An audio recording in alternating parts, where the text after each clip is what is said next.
Nasılsın? Çok güzel olur. Al yaz bakalım. Eyvallah, sağ ol. Bizi soracak olursan iyiyiz. Doğruluk ve kardeşlik düsturumuz. Çalışmak ve üretmek aşkımız. Ne güzel dedin be usta. Yaz evladım. İşleri soracak olursam Fabrikalar üretiyor. Memleketimiz durmadan boy atıp büyüyor. Yazalım bunları da. Sen bu satırları okurken Biz geleceği yazıyor olacağız. hayallerimiz büyük. Sakın şaşırma. Sayenizde bu bizim yüzyılımız olacak arkadaşlar. Zirveler korkutmasın seni. Yüzde cesaret, Yürekte sevginin. Emeğin, hayalin, Ahmet'in, Zeynep. Herkesin, her şeyin selamı var sana. Sağlıcakla kal, payidar ol. Kerem Bey ne güzel oldu. Evet ama pulu unuttum. Pul unutulur da Atatürk unutulur mu? Unutulmaz. Unutulmaz. Tam 85 yıldır ülkemizle büyüdük, ülkemizi büyüttük. Bahtiyarız. Türkiye'nin yeni yüzyılında halkımızın her hayali gerçek olsun diye var gücümüzle desteğe hazırız. Çünkü biz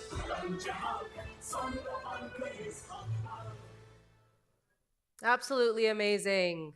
Now, we'd like to thank Halkbank for their extended support. And remember, earlier I did mention that there are 8 good practices in education, and we are going to continue now with the second one. This time, we're going to Albania. Let's hear their project, which is called Listen to Us School Radio.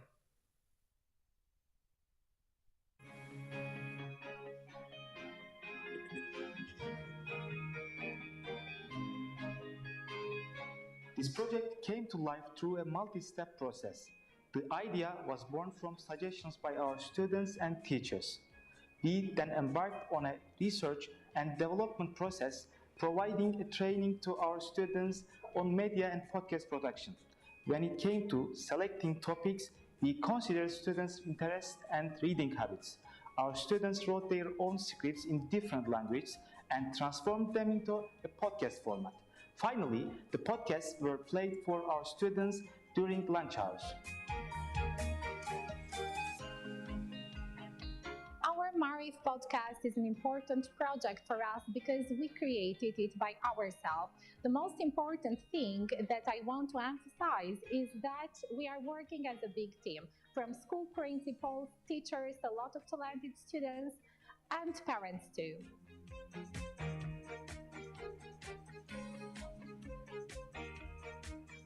Taking part in this project means being able to express myself in the best way possible regarding not only the importance of my good education, but also sharing this importance to my peers. I can proudly say a lot of benefits. I learned to collaborate, I learned to speak with confidence, I learned to embrace new ideas, deliver to the many.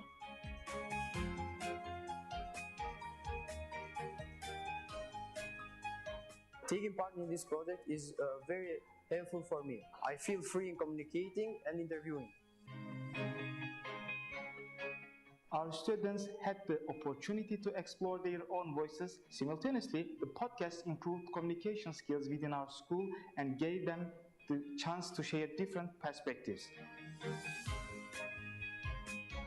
Except discovering the new talents, this activity and project has developed also some skills on the students like confidence and literacy skills. This podcast project has created also a supportive environment for students, not only the ones who are part of this project, but also all the community. Në momentin që ti kërkon shumë nga vetja, nuk ka hapësira më që të tjerë të korrigjojnë ty profesionalisht. Bë prova, gjë material, kërko, përgatitu, merri gjërat seriozisht. The most exciting time were when we went in Skanderbeg Square and we take interviews.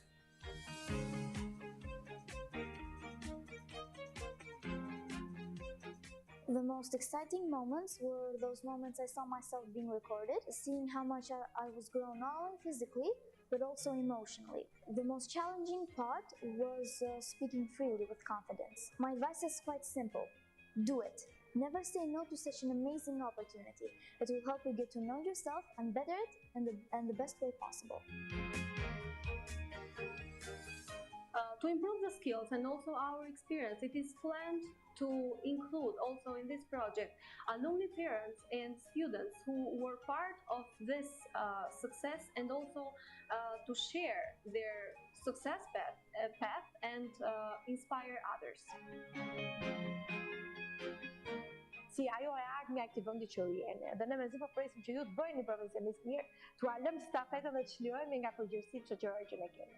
Exchanging our life experiences makes our life more colorful and more marvelous. According to me, consistency is everything when you intend success. Most important thing is to collaborate with each other using technology. Every student has a unique story. How vital is it to help students discover their potential? Despite our age, we can do amazing things. At the end, we are the future, so we better take a firm step towards it.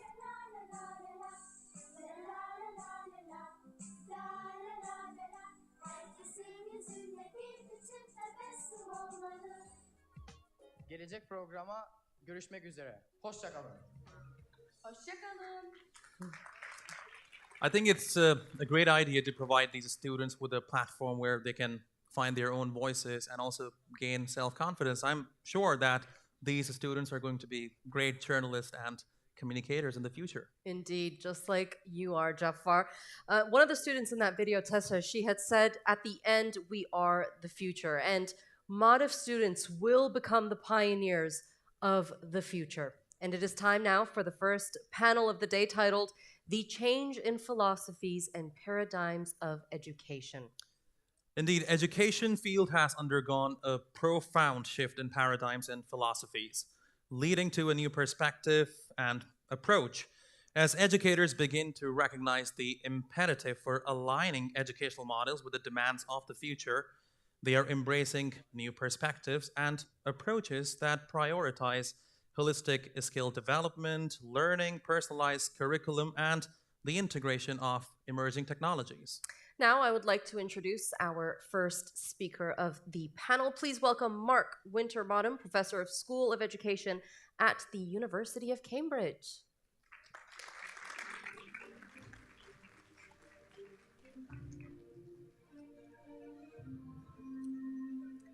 Welcome, Professor.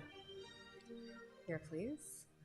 Professor Mark has a wide range of research interests, particularly in science education, teacher education, and classroom environment. He has been involved in a number of curriculum development projects, as well as teacher education and development projects in the UK and around the world. Welcome once again, Professor. And now I'd like to call upon stage Dr. Mariam Jafar Ismail, former dean in the School of Education, the State University of Zanzibar.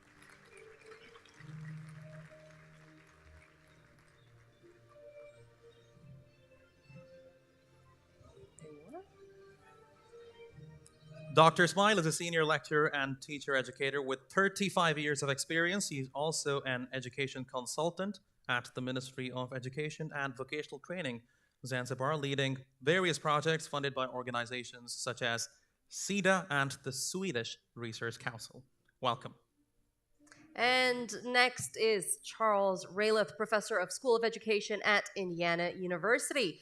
Professor Raylith is a distinguished educational... Please come on stage, please. Educational researcher and consultant focused on paradigm change in education. He facilitated paradigm change efforts in a small school district in Indianapolis for 11 years. Welcome to the stage. And now, lastly, to moderate this important panel, let's invite to the stage Mehmet Özkan, Professor of International Relations at Turkish National Defense University and Executive Board Member at Turkish Maarif Foundation. Dr. Özkan has extensive experience in academics, think tanks, and government, where he worked as Executive Director of Maarif Foundation USA in New York and Founding Regional Director for TICA in Colombia, and also the director of International Center for Terrorism and Transnational Crimes in Turkey.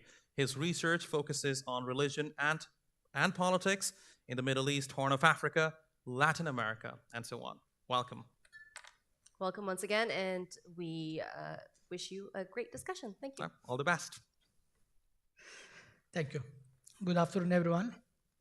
Now we'll start the first, panel here, and we have 3 distinguished guests here from 3 different continents in a way, one from Europe, one from USA, and the other one from Africa.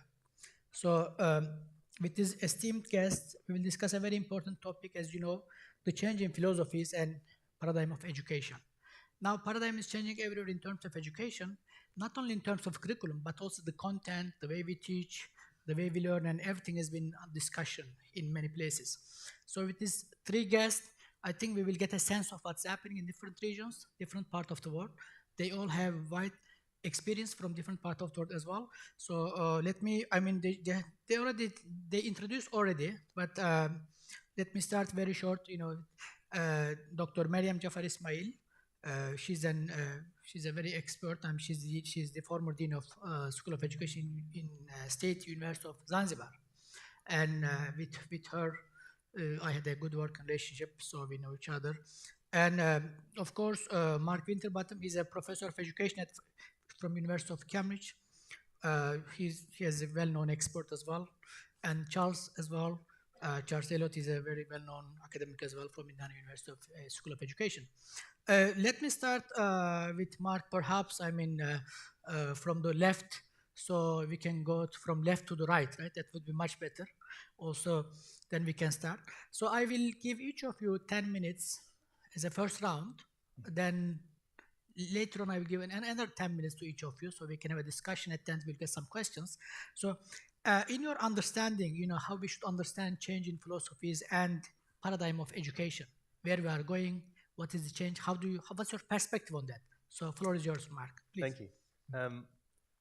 So I think what we've heard this morning is a lot, and even from our 2 excellent presenters a couple of moments ago, about a shift which takes into account the whole child, which builds a holistic education, which builds on the strengths and the limitations of children, and which introduces values into our curricula, and moves a little bit away from an absolute obsession with data, with exam attainment.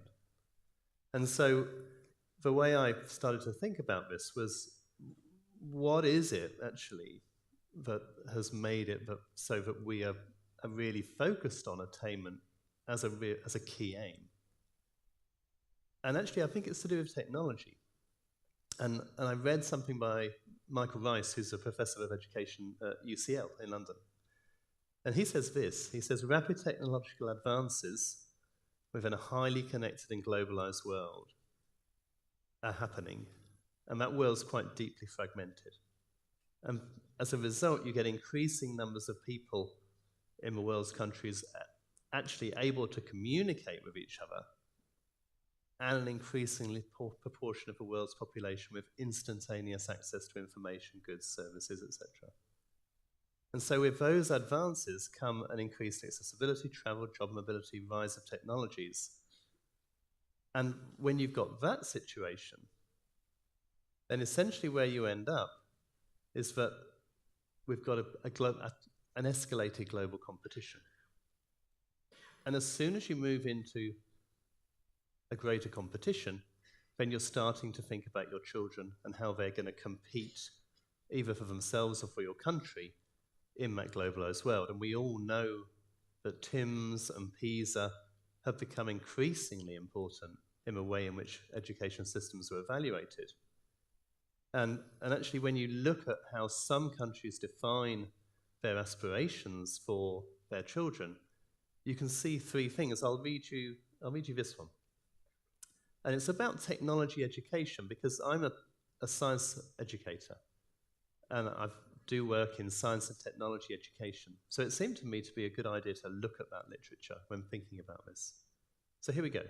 STEM education promoters often, for instance, appear to adopt a salvationary rhetoric, claiming that STEM education should allow individuals and jurisdictions to be saved from economic disaster and indeed to prosper in terms of jobs and services. So what you're seeing there is a real economic argument for education. It's all about the economics of the individual. It's about the economics of the country. And you see that as well if we go into, whose is this one? I think this might be America's, yeah, the USA. Our nation, you know it's the USA because they're the only people who say our nation. Our nation needs an educated young citizenry with the capacity to contribute to and gain from the country's future productivity. Now, productivity has an economic meaning in this sentence, I think. But we've got the idea that a student can give to that productivity and benefit from that productivity. So we have a little bit more interaction there. And then all young Americans should be educated to be technology capable or STEM capable.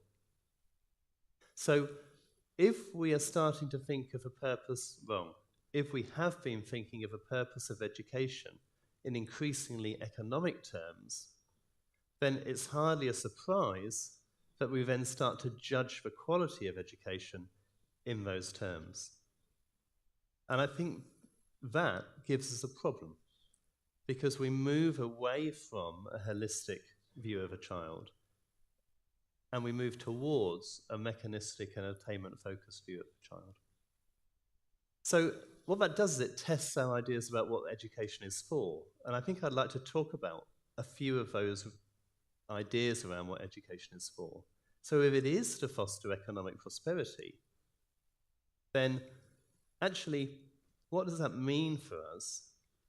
It really means that we're going to be continuing with PISA, we're continuing with exam results above all else, and the chances of that broader holistic education sitting alongside are less. In my second 10 minutes, I'll tell you why that's not true, but that's the implication that it has. If we go a little bit further than that, though, and we think about the individual and the contribution they make, so sure, the contribution at the end might be economic, and that might be the output, but what about the contribution they make to society? We move a little bit more towards what's the child going to gain and what's the child going to give. And so maybe the purpose of education is to provide a preparatory education for those individuals who will become future technologists or who will work in particular careers. And maybe that's our benefit in terms of the technology education that we need to build. And actually, that will lead to a functioning society. So we're getting a little bit closer, if you like, towards something that feels like it's more child-centered. We're still not there. Michael Young talks about the idea of powerful knowledge, which I think is, to define that, it's knowledge which enables children to think beyond their own experience. And for science and technology education, it's the knowledge produced within and agreed upon by a science community or a technology community. Now, what that does for children is it gives students those new ways of thinking, gives them powerful ways of analyzing and explaining, gives some power over knowledge, develops their criticality, and it's knowledge that enables them to follow and participate in debate. And I think everybody in the room will suddenly see that's a shift. We're suddenly saying, what can students do with their knowledge? And so having reached that point, I thought, well, hang on then. We've got some really interesting ideas coming out here. We've got criticality, we've got debate, we've got interest and engagement from students. So I carried on a little bit to see what else and what other ideas around education I could see. And again, I'm a science educator, so I'm rooting it in that literature. But I think it sits more generally. So Hodgson in 2008, he said he used the term universal critical scientific literacy, which carries with it a commitment to rigorous, analytical, skeptical, open-minded, and reflective approach to education. All of those things I think we value to different extents, for different ones of them, depending on who we are and where we come from. But I think those certainly sit much more within a whole child framework of education. And so if we had a scientifically literate student in front of us, They'll be interested in and understand the world around them. They'll be skeptical of questions and claims made by others, and they'll make informed decisions about their environment. Okay, you get the idea now. So I'm going to give you a few more, just very straightforward, what is education for statements. So next one, to equip and benefit students in ways that have positive impact on their lives and help them to navigate an uncertain future. To advance a truly democratic society, to enable citizenship. To equip students as agents of change in socio-political action. To pass on reliable knowledge of the world because students are interested in something and they get excited about it. And because it's worth knowing, because it's part of modern culture. So what I want to do is conclude these 10 minutes by thinking there's so much more to education, and the shift that was expressed by our two presenters, which I think is in process in different parts of the world to different extents, and I think will resonate with different people in the audience to different extents, is one which is a good thing.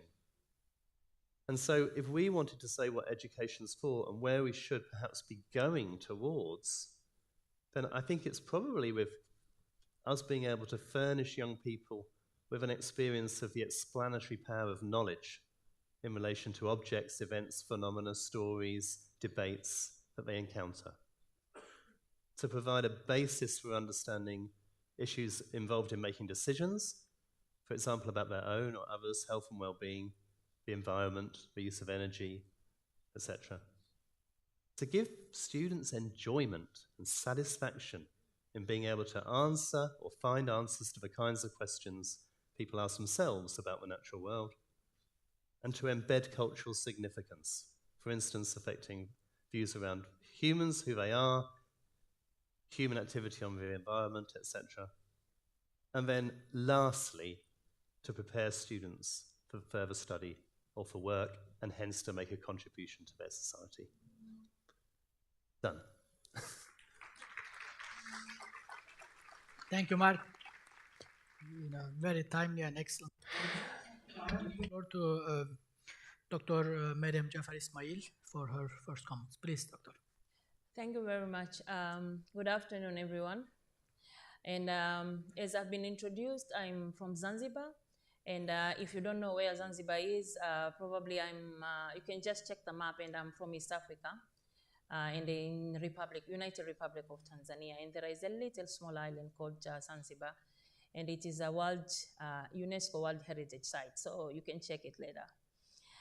I'm so glad actually to be here today in Turkey to present this topic of utmost importance and relevance in this rapidly changing world. And I would like to, because I've been introduced like I've been a teacher for almost 35 years plus maybe. I started teaching in the 80s, so I will want you to reflect. Maybe you can close your eyes and start thinking on what I'm gonna say. I want you to imagine a time when classroom were confined, because that is when I started teaching.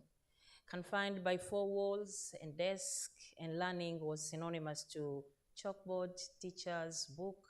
And actually in my place, I remember every time when we were in the class, when the teacher is coming, we all have to stand and greet the teacher, and we'll say, all of you stand up, greet the teacher, and everyone will say, good morning, teacher, or good afternoon, teacher. And then we don't sit down unless the teacher said, now you can sit down.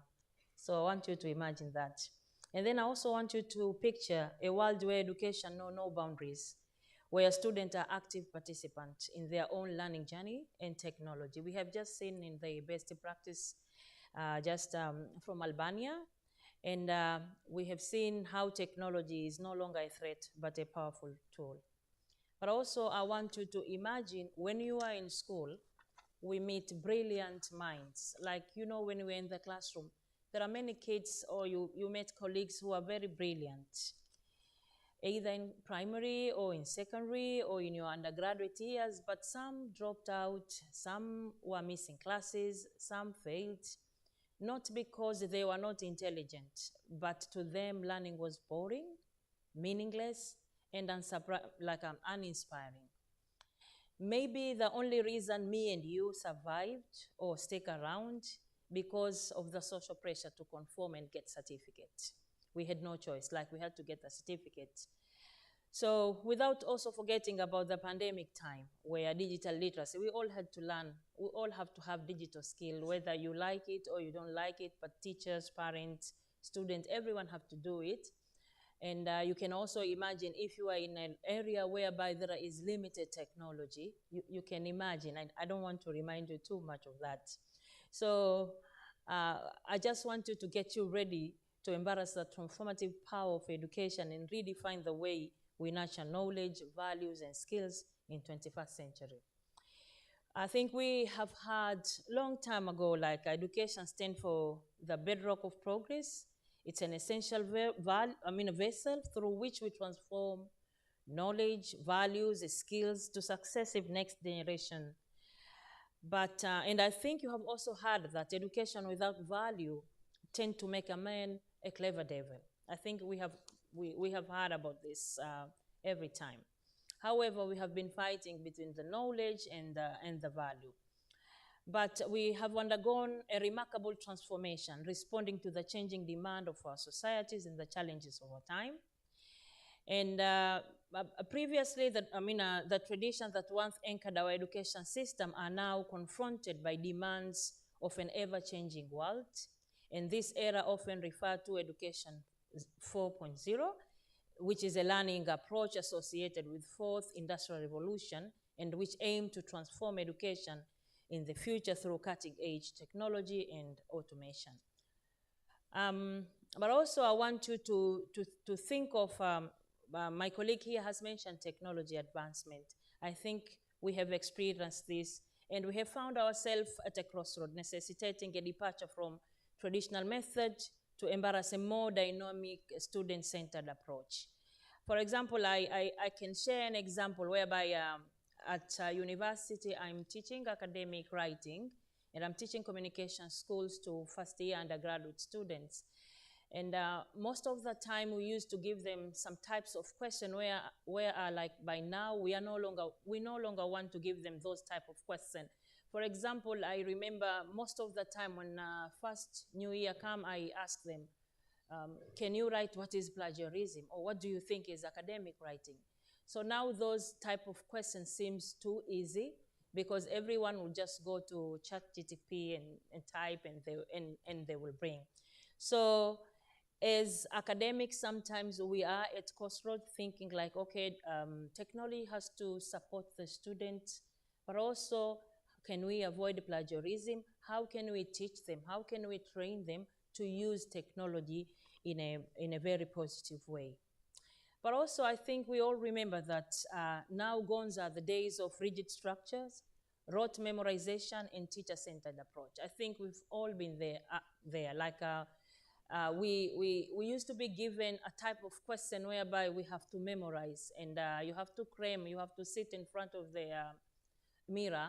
I remember in my language classes, you have to sit in front of the mirror and you have to kind of cram a number, how to pronounce, how to do this, how to do this. So I think those age have gone. Those time teachers were seen as primary source of knowledge and authority in the classroom. They were, they were students were passive recipients of information, and learning was often memorization and repetition. Curriculum was fixed for everyone, and everyone had to do at the same test. But now the modern era champions active learning and critical thinking. Students are no longer passive recipients, but active participants in their educational journey. And this paradigm shift empowers learners to explore their interests, fostering a passion for lifelong learning.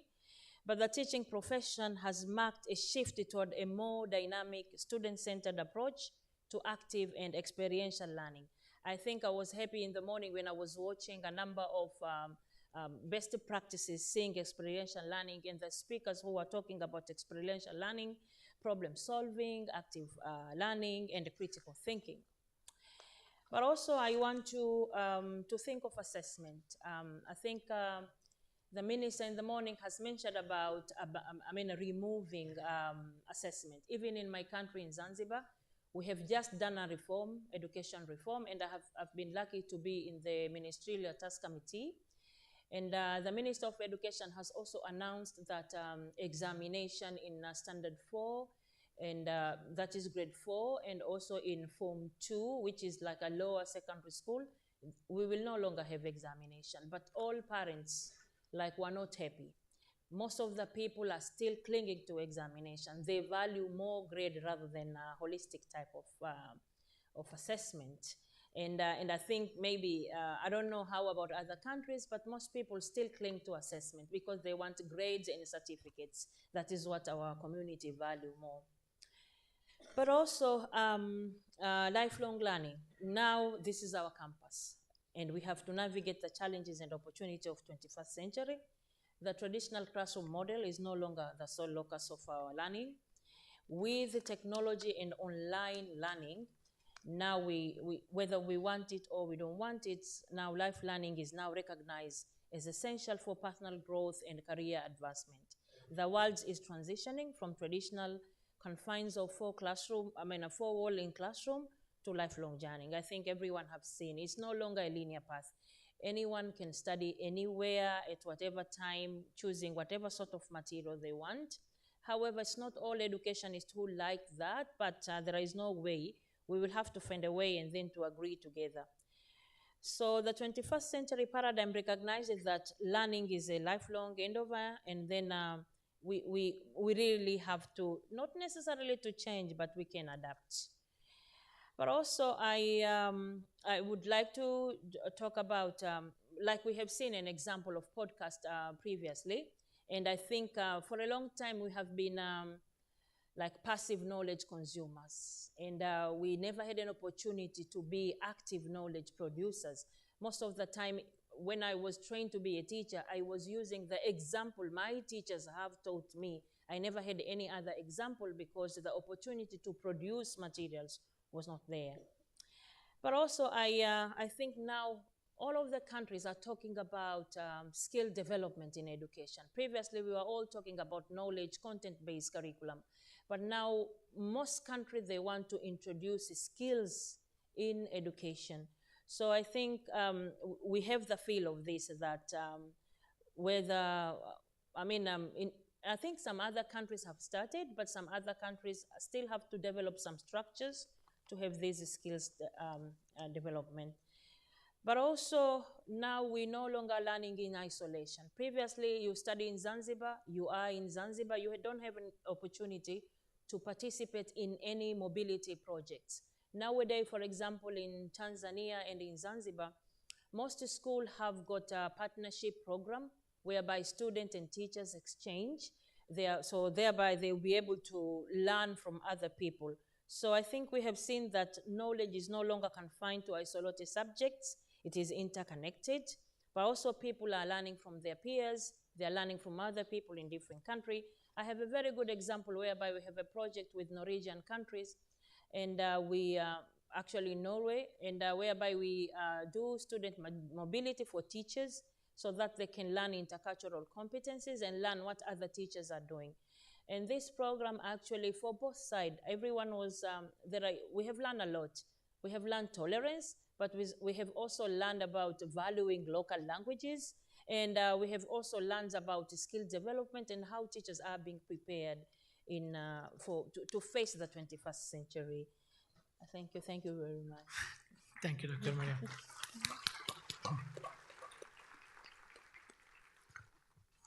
Now I want to give floor to Charles Riglo. Charles, floor is yours. Okay, thank you. Good afternoon, everybody.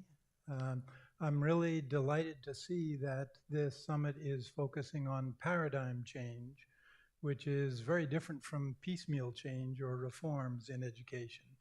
It's a lot more difficult and a lot more time consuming. There are two sides of the coin for leading paradigm change in education that I'd like to talk about today. One of them is, what is this new paradigm like? And the other is, how can we get there from here? How can we transform our current system into this new paradigm? I'll address both sides of the coin, but I'd like to lead off in these 10 minutes with what the new paradigm should be like. There are three characteristics that I'd like to talk about based on a study that my research team at Indiana University and I conducted with over 50 learner-centered schools in the United States. The first one is learner-centered. The new paradigm is learner-centered. Well, what do we mean by that? First of all, student progress is based on learning rather than based on time. In our industrial age paradigm of education, the whole class moves on together. It's time-based, whether or not the student has learned the material. So what happens there is the slower learners end up with gaps that make it more difficult for them to learn related material in the future. And so they're virtually condemned to eventually flunking out by accumulating these gaps. Now, during the industrial age, that kind of student progress based on time made a lot of sense because manual labor was the predominant form of work. We didn't need to educate very many people to high levels. We needed an educational system that could sort out the laborers from the managers. But now that knowledge work is becoming the predominant paradigm of work in the digital age, we find we need to educate far more people to far higher levels. So we need a system that is focused on student progress that's based on learning rather than based on time. One additional benefit of changing to that is that faster learners often get bored waiting for the rest of the class to move on. With that wasted time, we are wasting a lot of potential of these faster learners to learn a lot more. But how can a teacher manage a class where all the students are learning different things at any given point in time? Clearly, learning needs to be personalized. Now, in the schools that we've studied, we've identified that they have personalized not only the pace of learning for each student, but also the instructional methods that are used, and even the learning goals for the students. Why goals? Well, there is certainly a set of core competencies that all students should have. But when you think about society today, there are many, many more different kinds of careers than there were during the industrial age. If we have a system that produces students that are all the same as each other, that's counterproductive to what our needs are. We need students to be different. We need to cultivate the individual interests and talents of each of the students. So that's why the goals need to be customized as well. Now, learner profiles are very important for accomplishing this. The profiles need to contain not only what competencies each student has mastered, but also what their interests and talents are, and a variety of other things. But how did the schools that we studied personalize learning in a way that doesn't overwhelm the teacher? That requires big changes in roles, the roles of students, the roles of teachers, and the roles of technology. Concerning the student's role, as has already been mentioned, it needs to change from being passive learners, where they learn mostly by reading and listening, to being active learners, where they learn through projects, I use the term project broadly to refer to problem-based learning, inquiry-based learning, task-based learning. There are a lot of different terms that are used. Maker-based learning is another. I use the term project-based learning to refer to all forms of learning by doing.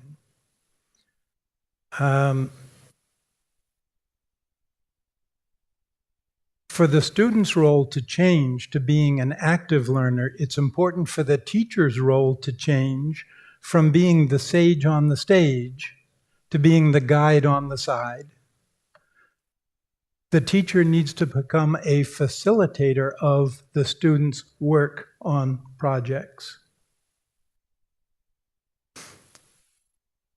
Technology also needs to change roles from being a tool primarily for the teacher to being a tool primarily for the learner. Technology is very powerful for creating immersive learning environments that can really motivate students to be engaged with their learners. And it can also provide just-in-time tutorials during those projects so that students can more efficiently and easily acquire the skill that they're going to need next in conducting their project. And those just-in-time tutorials can also ensure that all students are mastering all of the competencies that they need to. Now, there are many places where such tutorials are already available for free. Some of you may be familiar with the Khan Academy.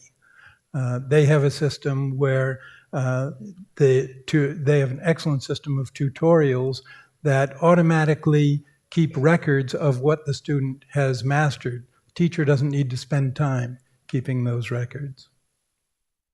Now, another important feature of this learner-centered characteristic of the new paradigm is collaborative learning. Collaborative learning is basically team-based learning, working on projects together collaboratively. And that's important, not just because the students help each other to learn in the project, but because in the knowledge workplace, collaboration is the norm. Students need to learn how to collaborate well with each other. They need team working skills.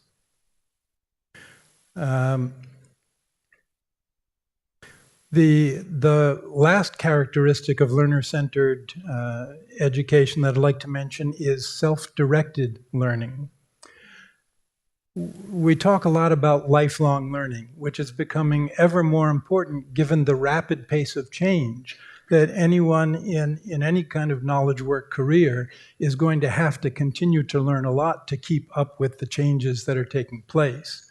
Since lifelong learning is so important, we need to prepare our students to become lifelong learners. That means helping them to become self-directed learners. So that's another very important characteristic. Now, all of these features, competency-based education, personalized learning, problem-based learning, collaborative learning, and self-directed learning are systemically interdependent. If you try to implement one without the others, it's not going to work very well. We need all of those to change at the same time. And I'd like to give an analogy to help understand that. The analogy is of trying to change a railroad into an airline. You can't change a train piece by piece, one piece at a time, and expect it to work at all. In sum, we need to change our mental models of education to think in terms of continuous student progress, which means doing away with grade levels. We need to think in terms of projects, which means doing away with courses. We need to think in terms of recording competencies or micro-credentials, which means doing away with grades.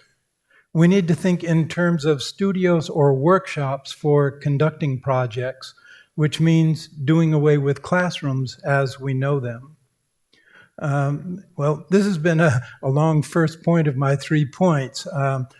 If I could take just 2 more minutes to finish up. 1 minute. 1 minute. Okay, 1 more minute.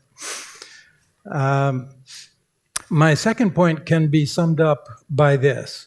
Ask a teacher, what do you teach? Think about the answer you might get. How many teachers would say, students?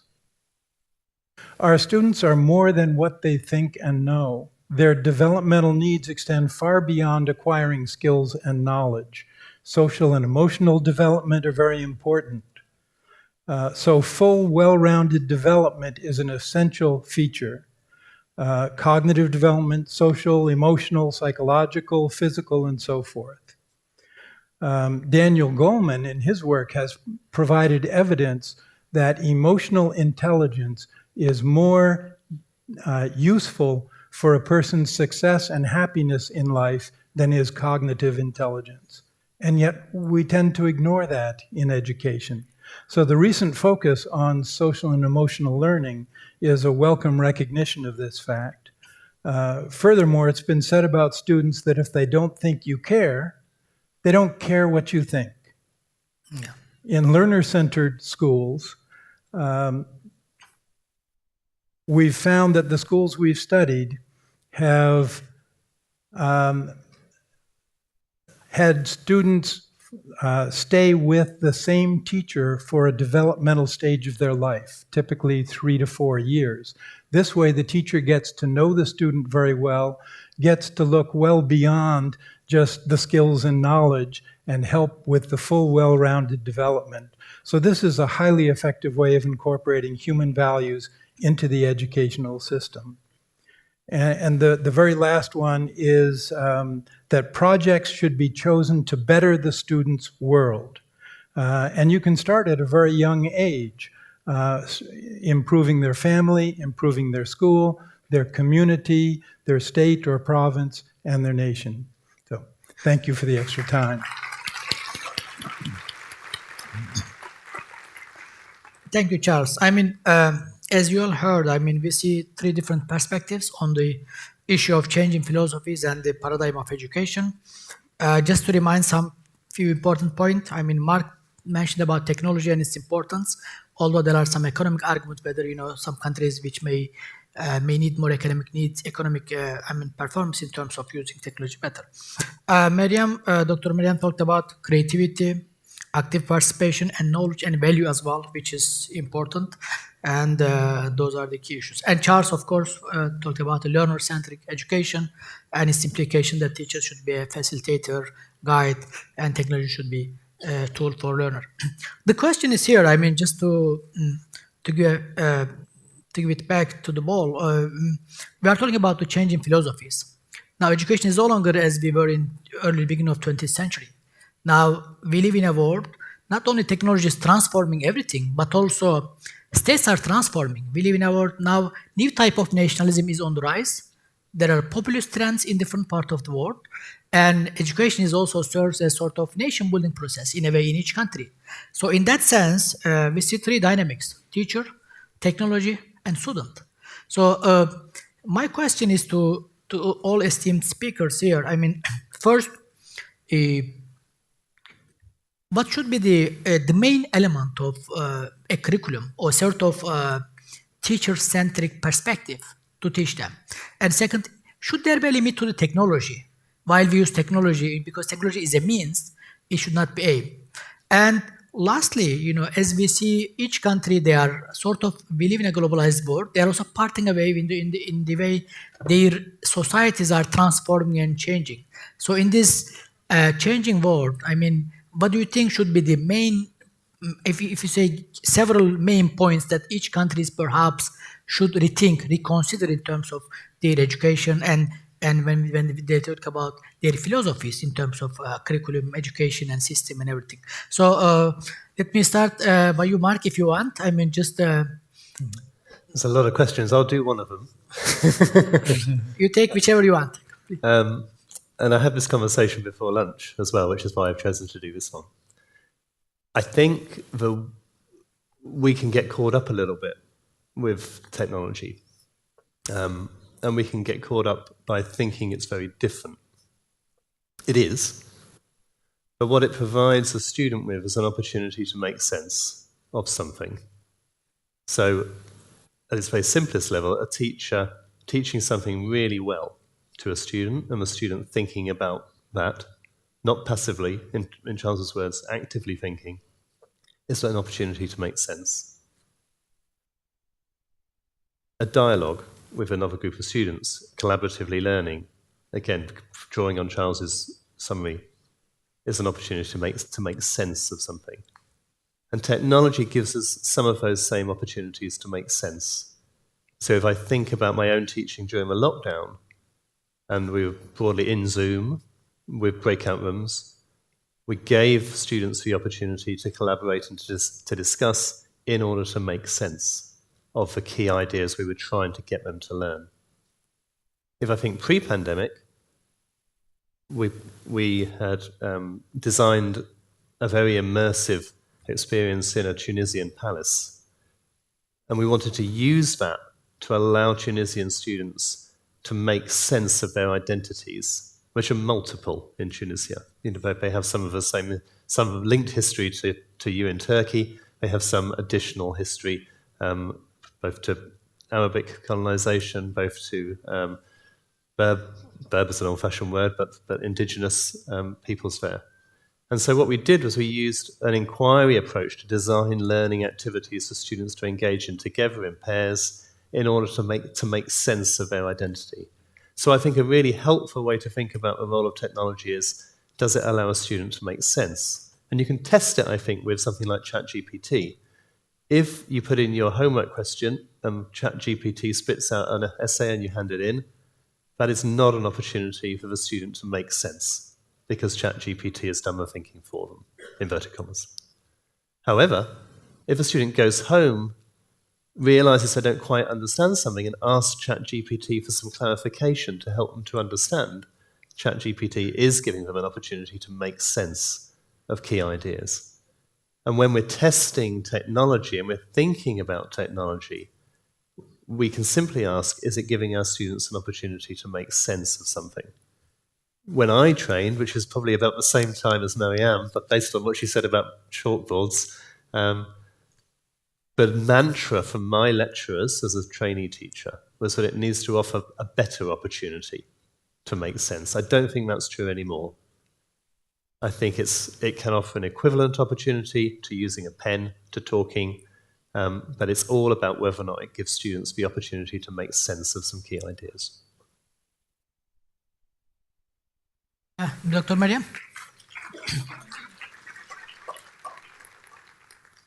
Thank you very much. I think, yes, you did ask too many questions. Like, I think 3, I picked 2. So I picked the curriculum one and the technology one. I think I will agree, like, technology is not everything. And actually, since we started having technology as a teacher educator, actually, going to school sometimes, like inspecting some other teachers, I have seen that the use of technology, sometimes people think technology has come to replace teachers, but actually that is not true. Great teachers will still remain a great teacher, but technology should be used as something to assist teachers to do their job, or to enhance teaching and learning, or to make learning like boring. I remember there was a time we were talking about in English language programs. We were talking about Halloween, and we were talking about London Eye, and we were singing song about England and UK, but we didn't know anything, and the snow and everything. But technology now is making life easy. At least if you are teaching students language, then at least you'll be able to show some cultural aspect from the language. So I think I know technology it's like if people are like the other day, I also attended a lecture whereby they're talking about AI. It's gonna do everything for us, even student counseling and guidance. And I was like, oh my God, is it? So what will be the role of student counselor and guidance. Is it true? Is it will the AI give the right solution? So I think as much as advancement in technology is going to be in, we also have to take it, I think, step by step, and so that it's not going to completely replace a human aspect. But also, I want to talk about curriculum. I think, as I have said previously, we're coming from the perspective of having a fixed curriculum. And sometimes we are even talking about students with special needs and special learning needs, and we can prepare some individualized curriculum and personalized kind of activities and assignment, but still we fall under the same umbrella of just focusing on fixed curriculum. And most of the time when we are talking about curriculum, when you say like curriculum shouldn't be fixed, people are only thinking about students with special needs. Those with hearing impairment and maybe visual impairment. They forget about students who are really like sometimes talented, gifted, or they just are not interested to learn academic studies, but they want to learn things to do with skills and hands-on.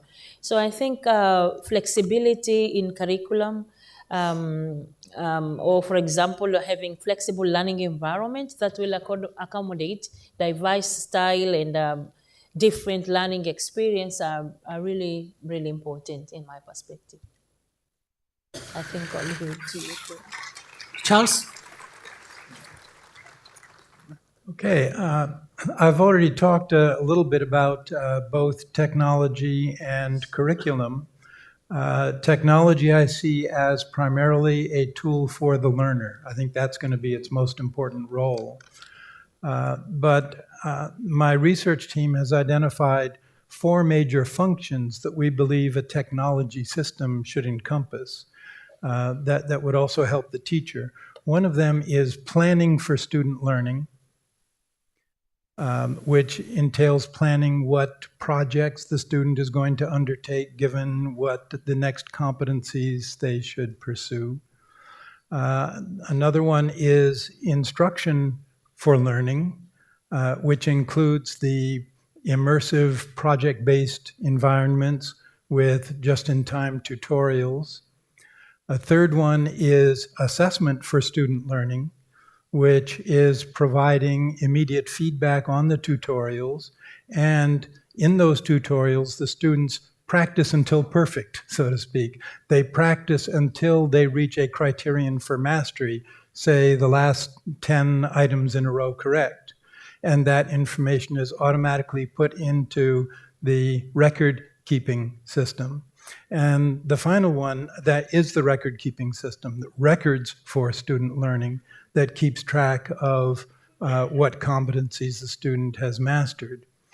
In terms of the curriculum, I've already mentioned that I think we need a certain core of competencies that all students should master, but we need considerable flexibility for students to be able to pursue their individual talents and interests. So I'd like to leave that at there and address, if it's okay with you, the second side of the coin that I mentioned earlier about how to lead the paradigm change process. This is more difficult than piecemeal change because all the parts of a system need to be changed at once. Like you can't transform a railroad into an airline. That's not how that works. And in a similar way, you can't transform a industrial age educational system, teacher-centered system, one piece at a time. You have to change the whole thing at once to turn it into the learner-centered paradigm. I spent 11 years facilitating a systemic paradigm change effort in a small school district in Indianapolis. And with my research team was able to learn a lot, gain a lot of insights about how to make that process successful. I'd like to share a few of the most important principles that we learned. But before I do, just one brief comment that transforming a current system is very different from designing a new system to be a learner-centered system. It's much easier to design a new system than it is to transform an existing system because there's a lot of resistance built into changing an existing system. The first principle is what is the most important outcome of a paradigm change effort? I think the answer may surprise you. It's not the system features, but the changes in mindsets or mental models that occurs during the process. Well, why is that so important? The reason that's so important is that if people's mindsets don't change, they are not going to want to change to the new paradigm. They won't have the motivation to change. And they will not be able to change because they don't understand what the learner-centered paradigm is all about. So it cannot succeed without mindset change. We've identified several ways to foster mindset change. You can visit a learner-centered school that has already transformed. You can look at videos of such a school. You can read about such a school. But in all cases, you need small group discussions about what they have visited or observed or read about. The second principle is broad stakeholder involvement. It's important to help as many stakeholders as possible change their mindsets about what education can and should be like, particularly the mindsets of the opinion leaders in the school district. It's also important to give some control to the people involved in the change process. Nobody likes to be changed, except maybe a baby with a wet diaper. But if you give some control to the people who are being changed, give them some control over both the process for deciding what changes to make and the product, then you're much more likely to minimize the resistance that you'd get through the process and increase the motivation and improve the sustainability of the new system. The third principle I'd like to mention is political support. It's important to get the leaders of all stakeholder groups on board with the change, participating in the change and feeling a sense of ownership over the change. One of the reasons for this, other than minimizing resistance, is that transformation is expensive. The learner-centered paradigm is no more expensive than the teacher-centered paradigm. In fact, as technology continues to advance and get cheaper, we expect it to be less expensive. But the process of changing from the existing system to the new system is very expensive. You've got to invest sufficient resources or it's not going to succeed. So it's very important to have political support to garner those resources. The fourth principle is whole system reform. I've seen many cases where a group of dedicated teachers and their principal are able to transform their school to something that's much more learner-centered. 10 years later, it's reverted back to the teacher-centered paradigm. Why is that? Because the school became incompatible with the rest of the school district. And so there were hidden forces that were constantly working to transform the system back. So you have to change the whole school system at once. You can't just change one school within a district and expect that to succeed. But it's hard to afford to change an entire system all at once. since it is such an expensive process, unless you're dealing with just a single school. Like in the United States, there are charter schools where each charter school, they're not within a larger district. They don't have a broader system that is strongly influencing what they can and can't do. So the vast majority of the 1,000 or so learner-centered schools that have already been developed in the United States, the vast majority of them are charter schools for that reason. That's not to say I think charter schools are a good way to go, but it is a much easier way to make this kind of transformation. So how can you transform a school district? I'll finish up very shortly. That brings me to the next principle, which is the parallel systems approach. The airline industry did not grow out of the railroad industry. In a similar way, it grew up as a parallel independent system. In a similar way, we need a school district to split into two separate districts that operate independently of each other, where one of them continues with the teacher-centered, particularly those teachers who are resistant to change, not very interested at this point, allow those who are very interested in paradigm change to band together in a separate school district within the same community. And that way you can focus the sufficient amount of resources, given that it's a smaller group, so that that group can succeed. And then gradually over time, just as passenger miles gradually shifted from railroad to airline, over time, teachers in the teacher-centered school are going to see how much better quality of life and how much better it is for the students to be in the learner-centered paradigm. And teachers are going to move over, parents are going to become more interested in it, and so forth. So I strongly encourage that kind of approach. Thanks, Charles. Let me turn to the floor because I see blood pressure is high for some people because after the lunch. So if there is someone who has any question, floor is yours. Please introduce yourself and be short and quick pass for the question. Let's start from the left this time. Mm-hmm. Yes. Who is giving the microphone?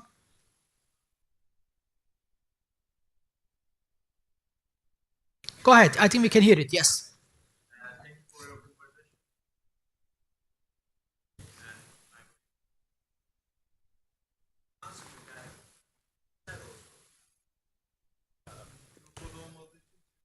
Tamam.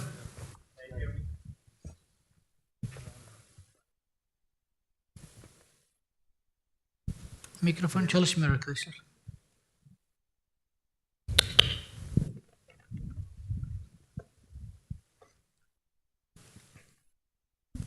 Does it work? Yes. Okay. yeah, that's good. And we said that like change is a must. We know that change is a must. But also, like Charles said, like Mr. said, two sides of coin, and change is the hardest one for most of us, and we know that. I'm a high school teacher. My name is Ahmet Can. I'm a high school teacher, English teacher in Istanbul, Turkey. And I want to say that like technology like captivate learners quickly, and most of us also, like me also. But I want to say that is the school just like between four walls? I think it's not, and I think it's outside of the world also, like school education. And I think we should comprehend these concepts, and we should carry them to outside of the classroom. And in that, I want to ask you a quick question. Like, I am curious about parents. Like, it's a big problem for me because when students go to home, and all the parents like allow them to use technology for most of the learners. What do you think about the parents' role? Also, can they be included to the education in some points? Can we educate them also in technology? Because it's important, I guess. Okay, let's get several questions in the first floor.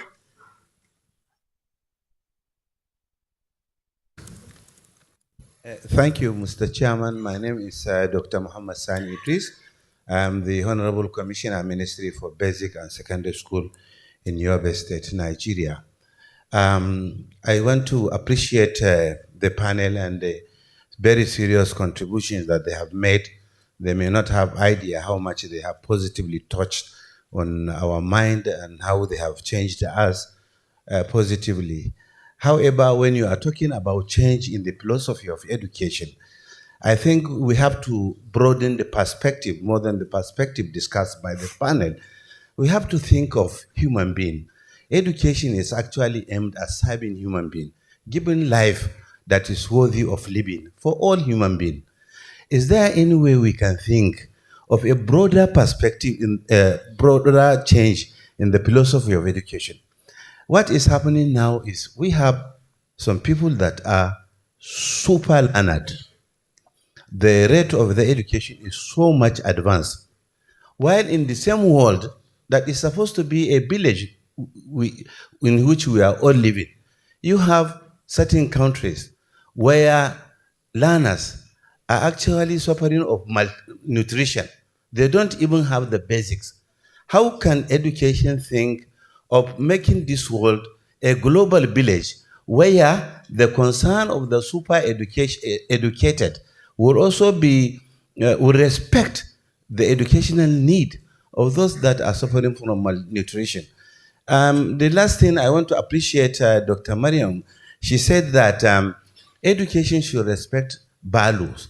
Actually, when there is need for us to change curriculum, KK Art, John Dewey, and Platon, they are of the opinion that when the need of the society changes, the curriculum must also change to fit the new need of the society. If we are now having a society that is overruled by power, you know, the spirit of vengeance, trying to kill, can we assume that something is actually wrong with our educational system that requires to give education that will encourage mercy, that will encourage peace, that will encourage living together, that will encourage, you know, appreciation of our diverse culture? Thank you. Thank you, Mr. Sani. You can keep the applause for the end. We have another question on the other side, just on that side. Okay.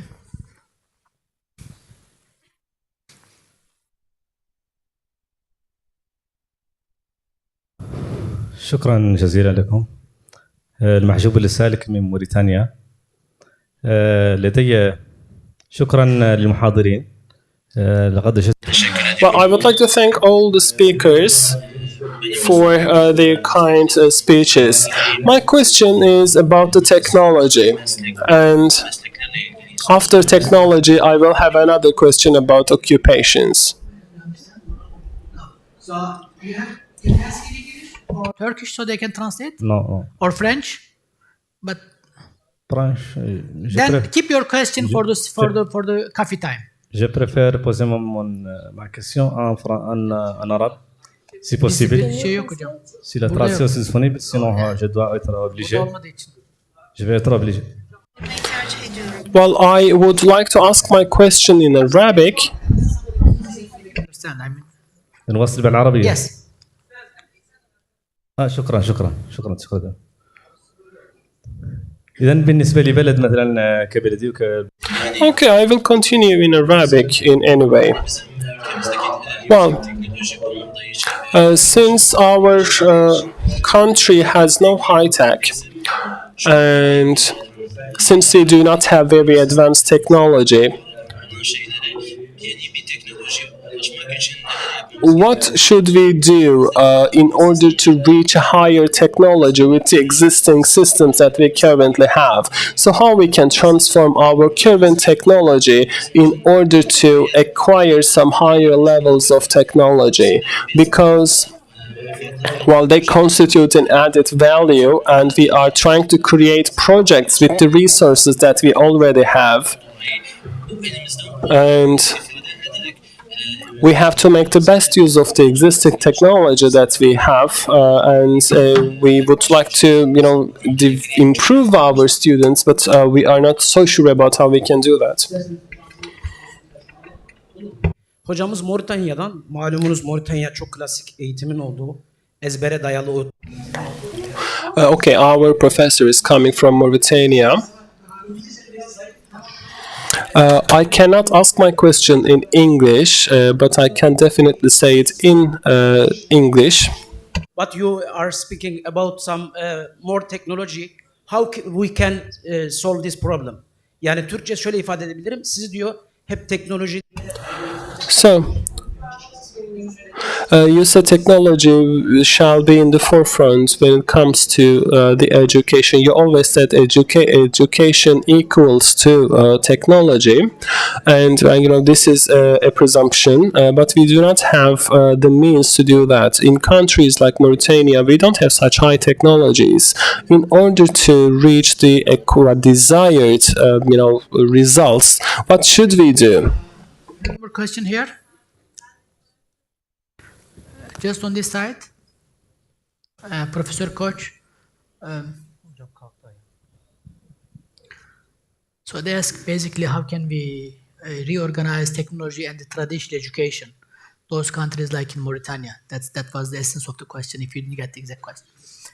Hocam buyurun. Okay, in fact, my question relates a little bit to that too. Is really technology necessary to switch from teacher-centered model to the learner-centered model?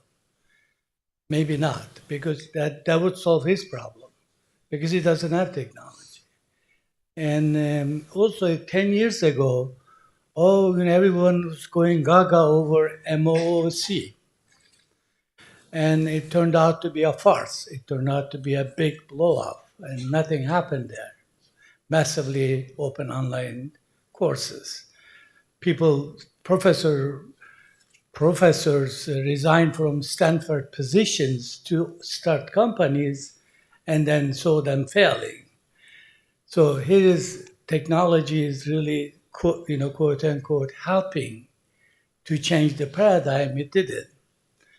So I think there must be a way to switch to the learner-centered model with as little technology as possible, because otherwise you're really asking for a lot of people to buy lots of computers. Or worse, you're just giving a robot to a student and saying, we changed your model, go ahead and learn from the robot, and you don't even need to see the teacher.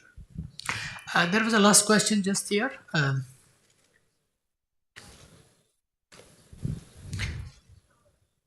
Can you give on the right one? The lady sitting next. Yes, she will go first. If we can get very short and quick, because we are all right. out of time. Thank you. As a high school student, as Mark Winterbottom mentioned, most of us study not to learn knowledge, but to pass exams. What role does this play in changing paradigms, and what path should be followed to ensure our personal development in school to prepare students not only for getting a diploma, but also for life? Okay, I will get last two questions. One is here. Is there any question from this side? Okay, okay, that one. Yourself, and the last one is at the back. Thank you so much for all the things. I'm Esra. I'm working with Yetev Irfan Schools as an English teacher. I want to ask two questions. One of them is it possible to combine different countries' curriculums in one way? And how we can apart the negative wave of using technology in our classrooms for our students and their parents? Is it possible to lessen the negative effects on them? Thank you. Okay, last question from the back. Just further back.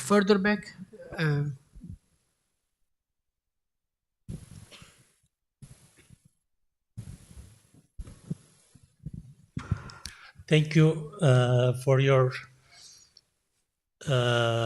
information. I just want to ask Mark. He talks about how the technology affects the education, how it's moving from the from teacher center to learner center. But my question is, I'm teaching in high school in a history of religions. So the change of some governments not supporting anymore the social sciences. So should I need to learn another thing to teach in the future in 10 years?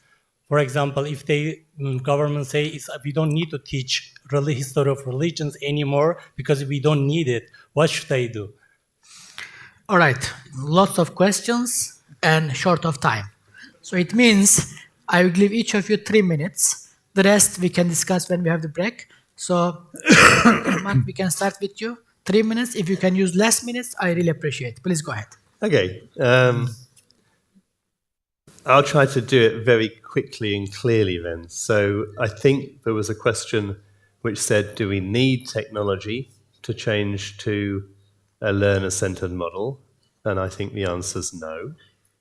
Don't think you need technology to change to a learner-centered model. The difference between a teacher-centered model and a learner-centered model is really where you expect the thinking to be taking place and who you expect to be doing the thinking. I've simplified it a little bit.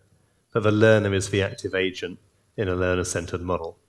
And so when I'm trying to work through this with my own trainee teachers, who are currently on school placement, hence I'm here, I talk to them in a way that says, can you get your students and give them prompts and scaffolding to help them to think through an idea or to think up an idea?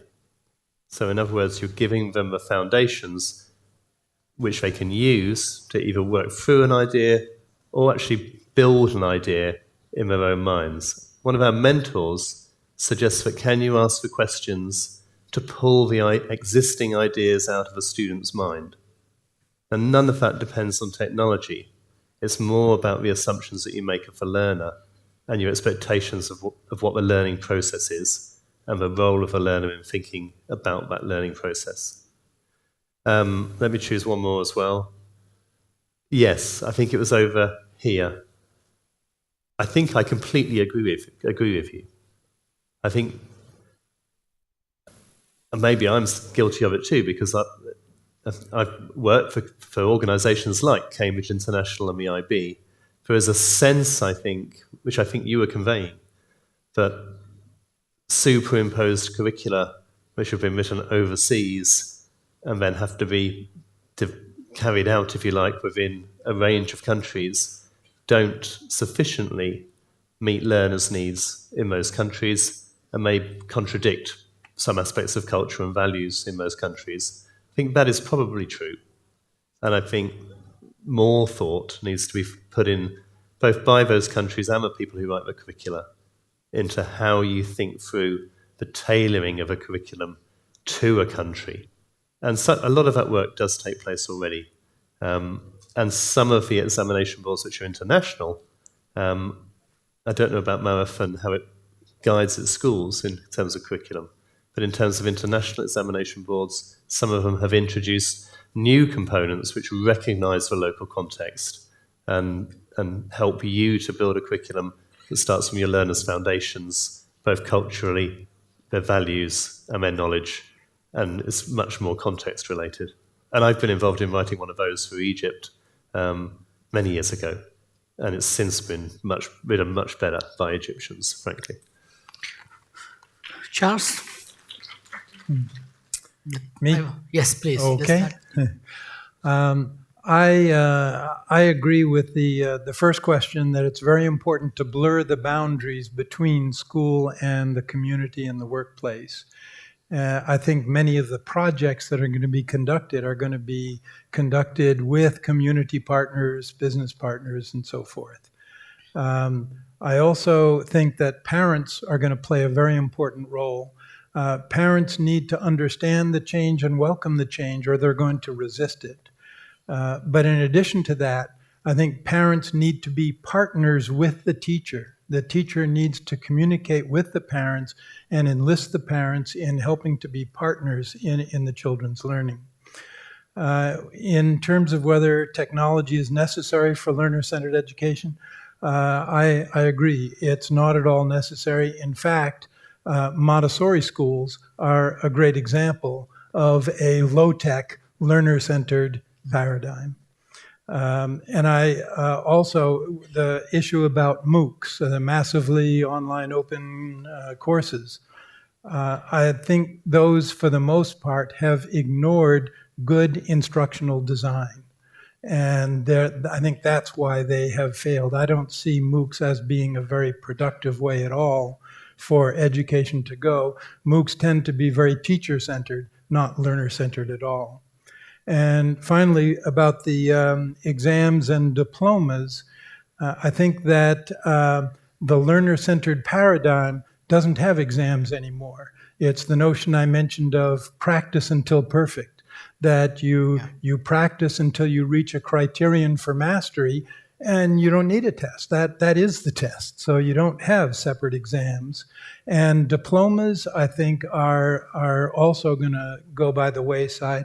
I think they're going to be replaced with micro-credentials, that you'll get small competency areas that you can be certified in as having mastered.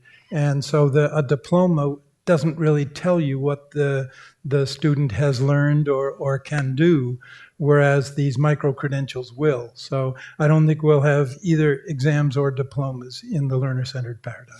Thank you, Charles. I mean, last but not least, Dr. Mariam, the voice is from Africa. Please go ahead. Thank you very much. I think I will start with the person who have mentioned something about parents.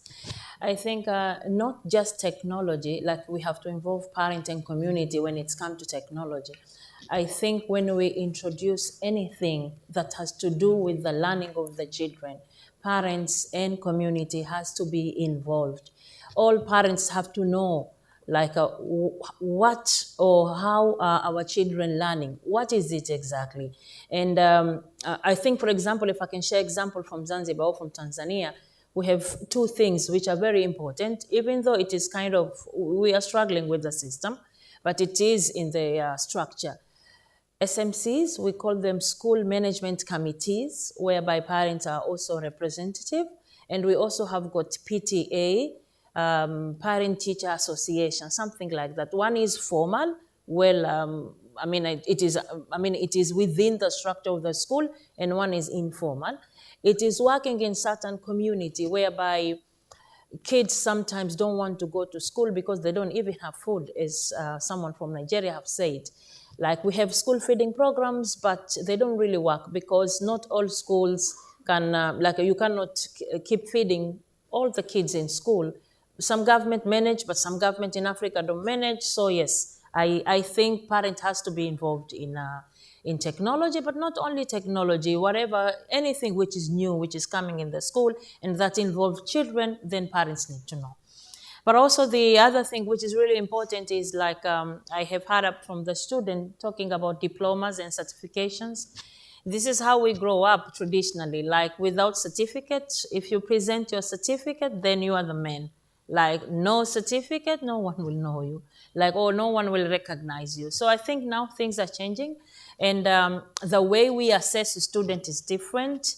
We look more not just into tests and grades, but we are also looking at how do we assess students. So each student can learn at a different time. It's in my area, even though we have announced no examination, but we haven't still started that yet. And I don't know how it's gonna work, but maybe this, what has been mentioned, maybe it's gonna work, but it also takes a lot of training. Sometimes we introduce new things in school or in the education system, but we do forget teachers. We don't train teachers also to be able to go along the same way. So this is also very important. When you transform education, it means teachers have to be also involved. But also, I also want to comment on the technology part, whether technology is necessary or not necessary. I don't want to respond to whether it is necessary or not necessary, but what I want to quote someone who said that if we teach today as we taught yesterday, we rob our children of tomorrow. So it means if technology is here, we need to make sure our kids also can use technology, or we can use technology to enhance learning. It could be necessary, not necessary, but as the times go along, it means we also have to make sure that we are not teaching the way we taught yesterday. We have to teach the way people do it today. And also when it's come to certification, we have been focusing more on academic proficiency rather than human values. And I think this is also very important. Like, as much as we want our kids to be very good in academic and achievement, but also the value are very important, because our worth is a sum of our values that we have learned in our life.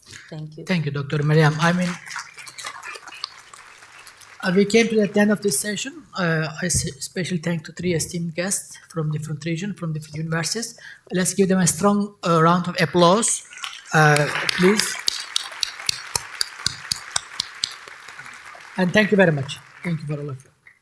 I admire you all for your interest in paradigm change. Thank you. Charles, thank you. Thank you very much. Thank you. Beklerim.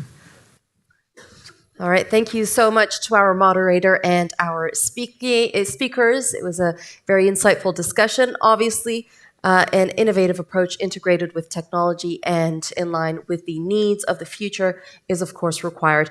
Before we allow you to leave, we'd like to honor you with a special gift. I'd like to call the member of the Board of Trustees at the Turkish Maarif Foundation, Associate Professor Zeynep Arkan, to present the gifts to our panelists.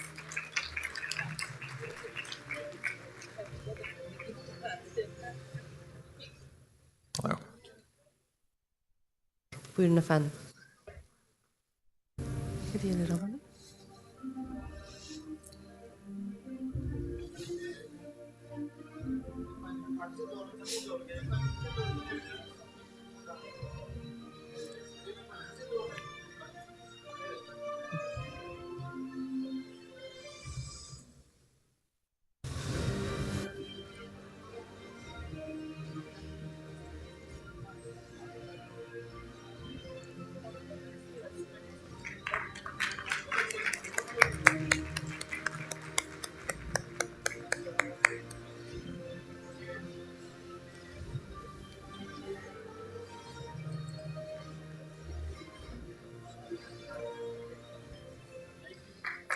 Şöyle alalım.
Thank you for coming.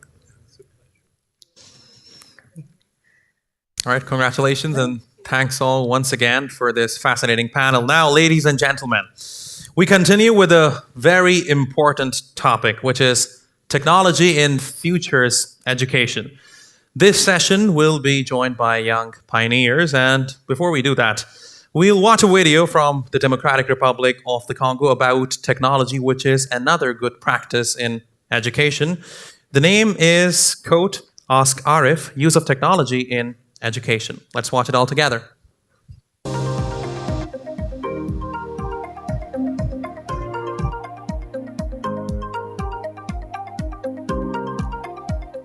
Arif'e Soru Yapay Zeka Akademimiz öğrencilerimizin bilgi ve meraklarını artırmaya yönelik bir çalışmaydı. Popülerleşen yapay zeka ile birlikte biz bu fikri eğitime taşıdık. We wanted this idea in terms of education and learn through technology using the appropriate tools, adapted to current circumstances, of course.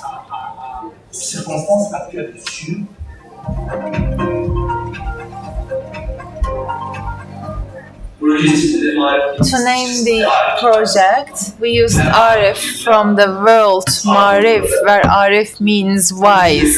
For this, we made a visual design. There was a detective in this logo, and this detective was holding a magnifying glass and seemed to be conducting a research there.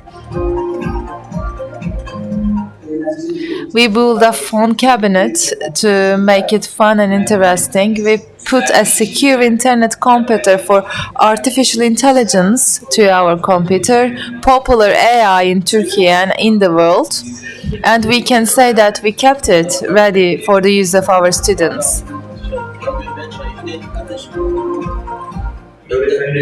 Our teachers would give certain assignments to our students before the breaks. In line with these goals, students would do research and share their works with their friends, and they return to class after all. This project is good because it's not like internet. Because when you Google for something on internet, it will give you a lot of answers, but if we give you one answer, and that answer will be correct.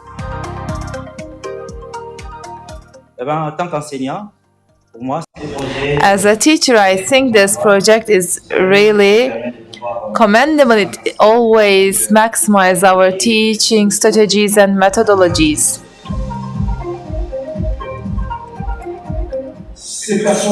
This wise character we have created, called Arif, allows children to improve themselves by approaching it for answers to their concerns.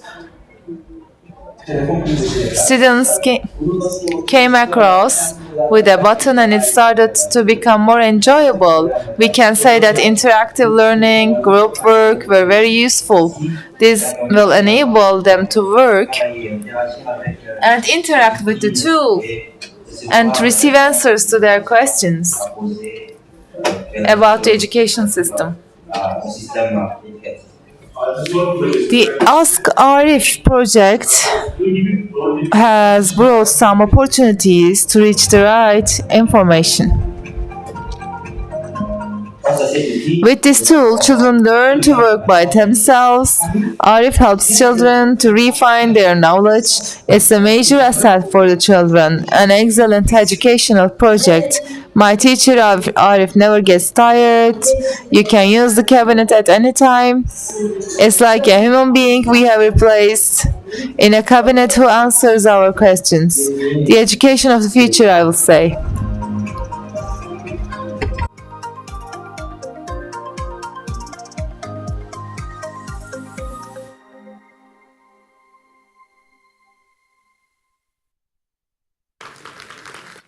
Detective Arif. Arif is the root word of Marif. It means wise. And it's really brilliant how students are being encouraged to pursue knowledge, to trace it like Arif did with his lens, and using this knowledge for the common goodness of humanity. This is really key in Marif schools because the main vision of the Turkish Marif Foundation is to be a trustful education institution where virtuous people are raised. Indeed, Efnan, and now I would like to introduce our speakers for the youth session titled Technology in Tomorrow's Educational World. Ladies and gentlemen, please allow me to welcome Elvan Kuzucu Hidir, member of the Board of Trustees and Chairman of the Board of Directors, Turkish Technology Team.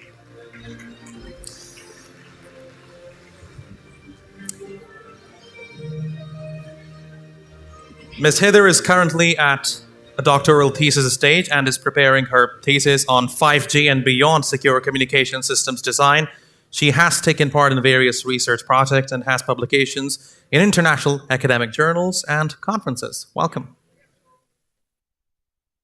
And our next guest is Attila Haiko, the school leader of Hungary Marif Schools. Welcome, Mr. Attila. He has been working as a teacher and a language trainer since 2015, offering courses in several ESP areas for adults and teenagers, including information technology, accounting, and business communication. Starting from February of 2023, he has taken on the position of Vice Principal at the International Model Schools of Bucharest. Welcome once again.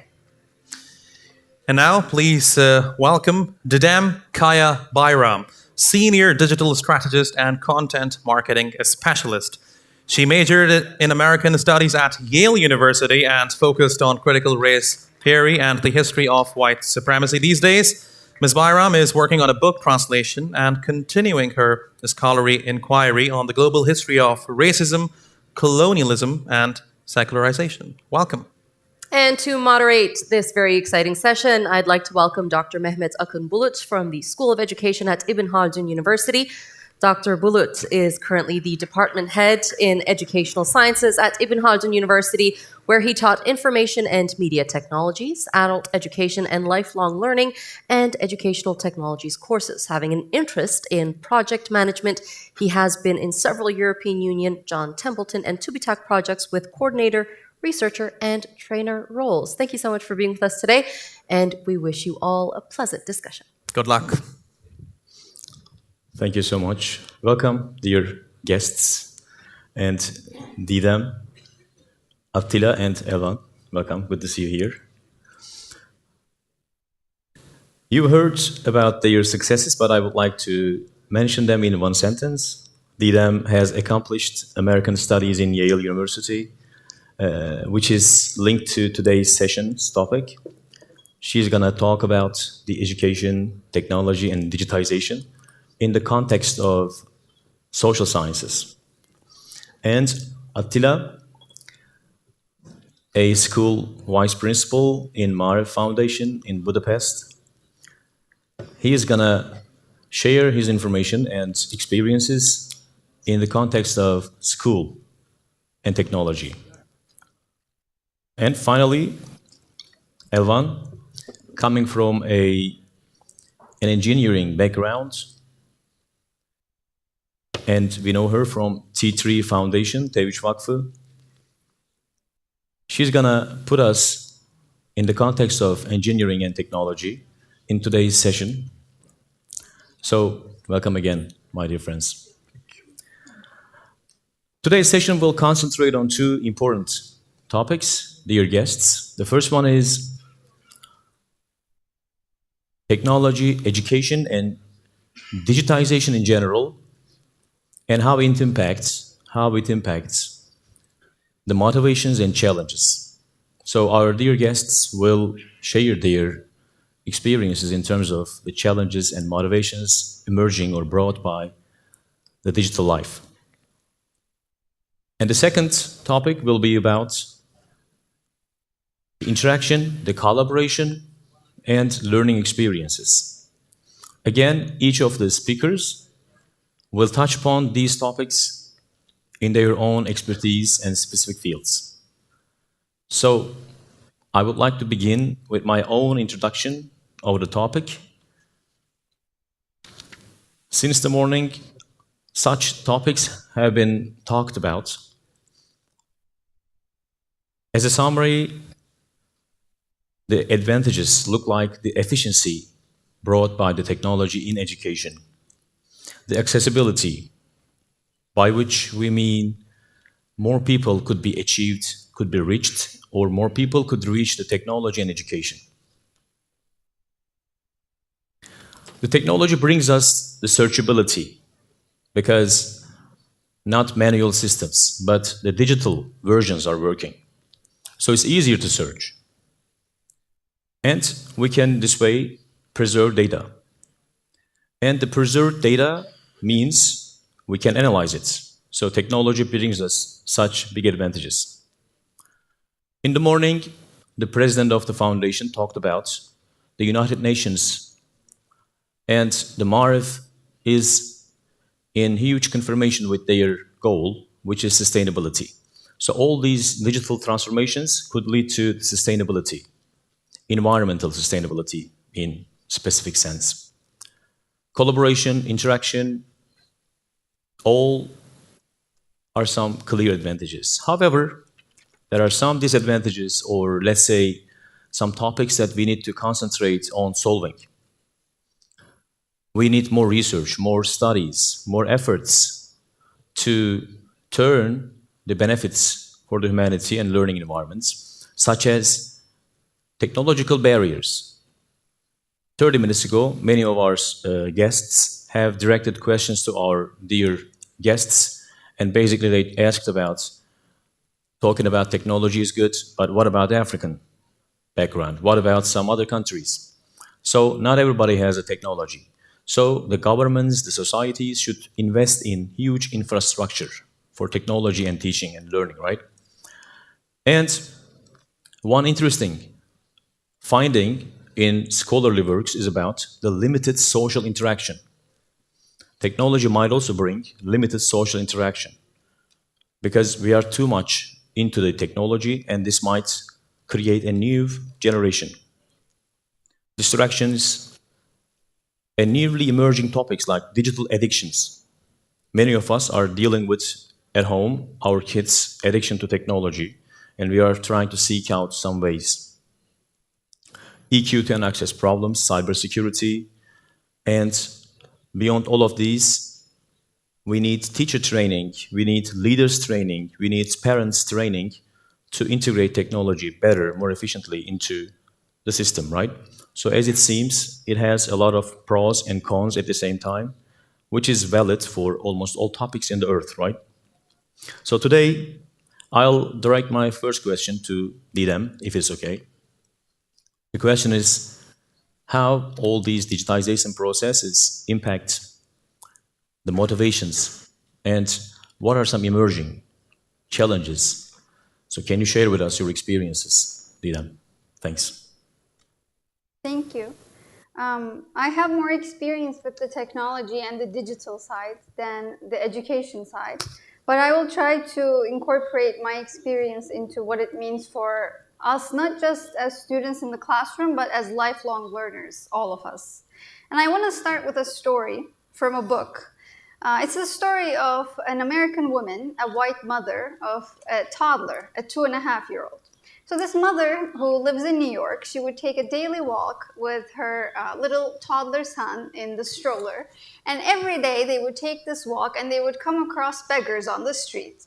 She would steer the stroller around these beggars. And they weren't aggressively asking her for money or anything like that, but she didn't have any change to give to them, she said. So she didn't want her kids to see this behavior and think that their mother was unkind. So she would avoid these people. One day at home, this toddler announced to his mother, oh, and the important detail is that these beggars they came across, all of them happened to be black men in this neighborhood, okay? So the toddler one day at home said, all black men are bad. The mother was horrified. She considered herself a good liberal and didn't consider herself a racist. So why was the little kid all of a sudden saying something so racist? She later figured out what the reason was. So this mother was instructing the little child to stay away from bad things, like stray dogs or electrical outlets. And the child applied this logic backwards. He saw the mother staying away from some people and assumed that this must be because they were also bad, because you're supposed to avoid bad things. I think this story is from the book Good White People by Professor Shannon Sullivan. And it's a good illustration for how artificial intelligence also finds patterns, much like an unassuming toddler, that actually reflect all of these systems of racism and sexism and other kinds of biases that are existent in society. So it's not that the AI or the machine learning systems are creating or purposefully finding these patterns, but they exist in our societies, and so the technologies that we create are reflective of these problems. Today, in this conference, as we consider the future of education and the role of technology and digitization, I want to bring your focus to how technologies of the future perpetuate injustices of the past and the present moment, and what we can do to break that cycle. The basic premise of artificial intelligence and machine learning is that you feed these systems a huge data set, and then the system is finding patterns and then producing results that you're asking it. The problem is that the data sets are biased and they're also incomplete. Take ChatGPT, for example. It was mentioned before today on the panels. And ChatGPT is this incredible technology. I'm sure many of you have used it personally. And it took off really fast. So to put it in perspective, ChatGPT reached the goal of 100 million active users in 2 months. This was something that Instagram achieved in 2.5 years. And TikTok, it took 9 months for TikTok to achieve the same number of users. ChatGPT, just 2 months. So we're all using ChatGPT, including the students in the classroom. And recently, I don't know if anybody saw, but something went viral when people started asking ChatGPT, do Israelis deserve freedom? ChatGPT said, yes, of course, everybody deserves freedom. When they asked, do Palestinians deserve freedom, ChatGPT suddenly remembered that it was an AI model. So it responded by saying, I am an AI model, I'm a language model, I don't have personal beliefs or political opinions, and this is a very complex issue.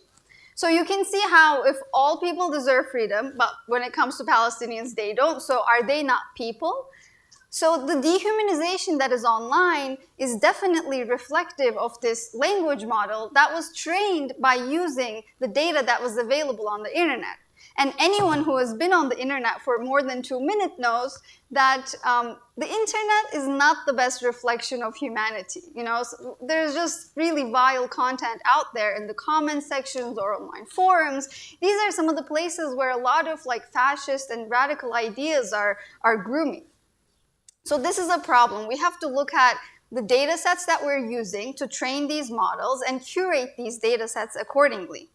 But bias is not the only problem. Like I said, there are 2 problems. So one is bias, and the other one is that the data sets are incomplete. In other words, what I mean is that they don't represent all the communities equally adequately. So everybody here who uses a language other than English, if you have had an experience with one of these technologies in a language other than English, you know that they don't always work as well in other languages as they do with English. As you go further away from the continental Europe, maybe French and German are fine, Spanish, but as you go into languages like Arabic, Chinese, Russian, maybe even Turkish, there are some problems that you run into. So there was an interesting story with this translation problem. In 2017, a Palestinian construction worker posted a picture on Facebook and with a caption that said, "Yusbihuhum." Facebook translated this into English as hurt them and into Hebrew as attack them. This man was then arrested and questioned for hours before even somebody bothered to check the original Arabic caption underneath the photo. So you can see how some of these biases and the problems are really high stake. We have a tendency to leave critical thinking at the door when it comes to technology, and this is actually called automation bias.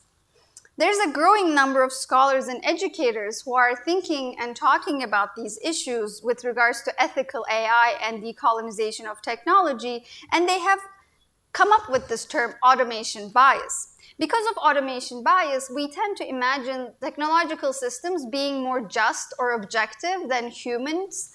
So we're using them more and more across the board. One education-related example comes from the UK, where a major scandal took place during the COVID pandemic. So in the UK, they have A-levels, these advanced placement exams that you take, and these national exams are used to place students into university programs that hugely influence someone's career trajectory. So because of the pandemic, this was disrupted as well as many other things globally. And what the UK government decided to do was they asked the teachers to give an estimated A-level score to each student. The idea was that you know your students, you know their performance history, so you can give an estimated grade. But they said to combat grade inflation, they were going to use an algorithm.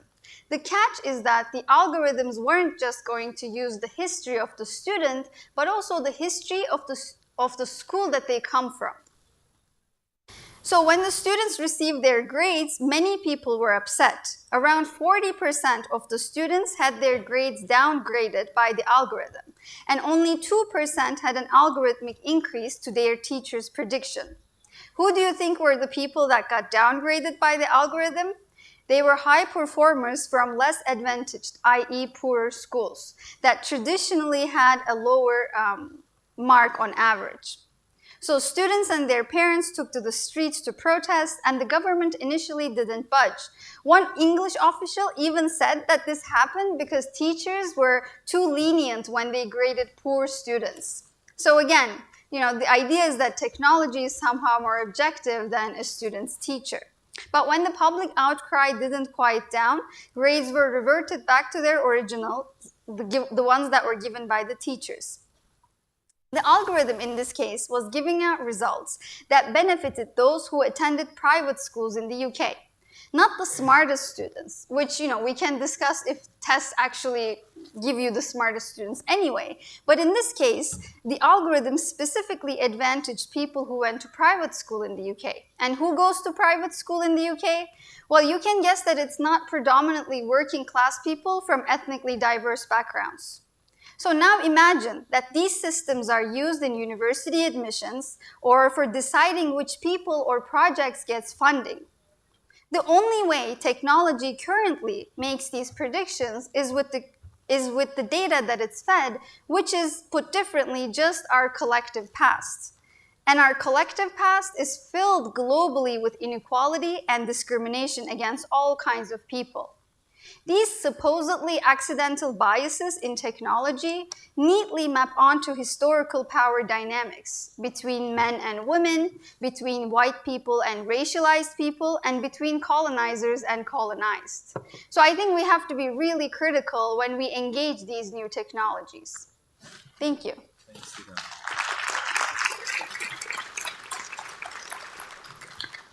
Thanks, Didam. In such a short time, you've bombarded us with awesomely precious ideas. Each needs to be talked for hours and hours. So, as we talked in the beginning, you talked about the equity and access issues. You talked about the biases. Sometimes we might fall in this trap of technology will save us, technology will resolve all the current problems. However, the bad news is technology sometimes strengthens the continuing ideas, problems, issues, and unfortunately they keep prevailing. They keep prevailing. So they were nice examples. And let's continue with Vice Principal Attila from Budapest. So Attila, you can bring us to the context of schools, directly into education, after Didem's nice talk on social sciences and technology. So what are your opinions about the challenges and motivations brought by technology in education? Yes, thank you. First, I would like to talk about motivation, and from more of an educational perspective. I think technology and using different technological devices in education has greatly motivated students.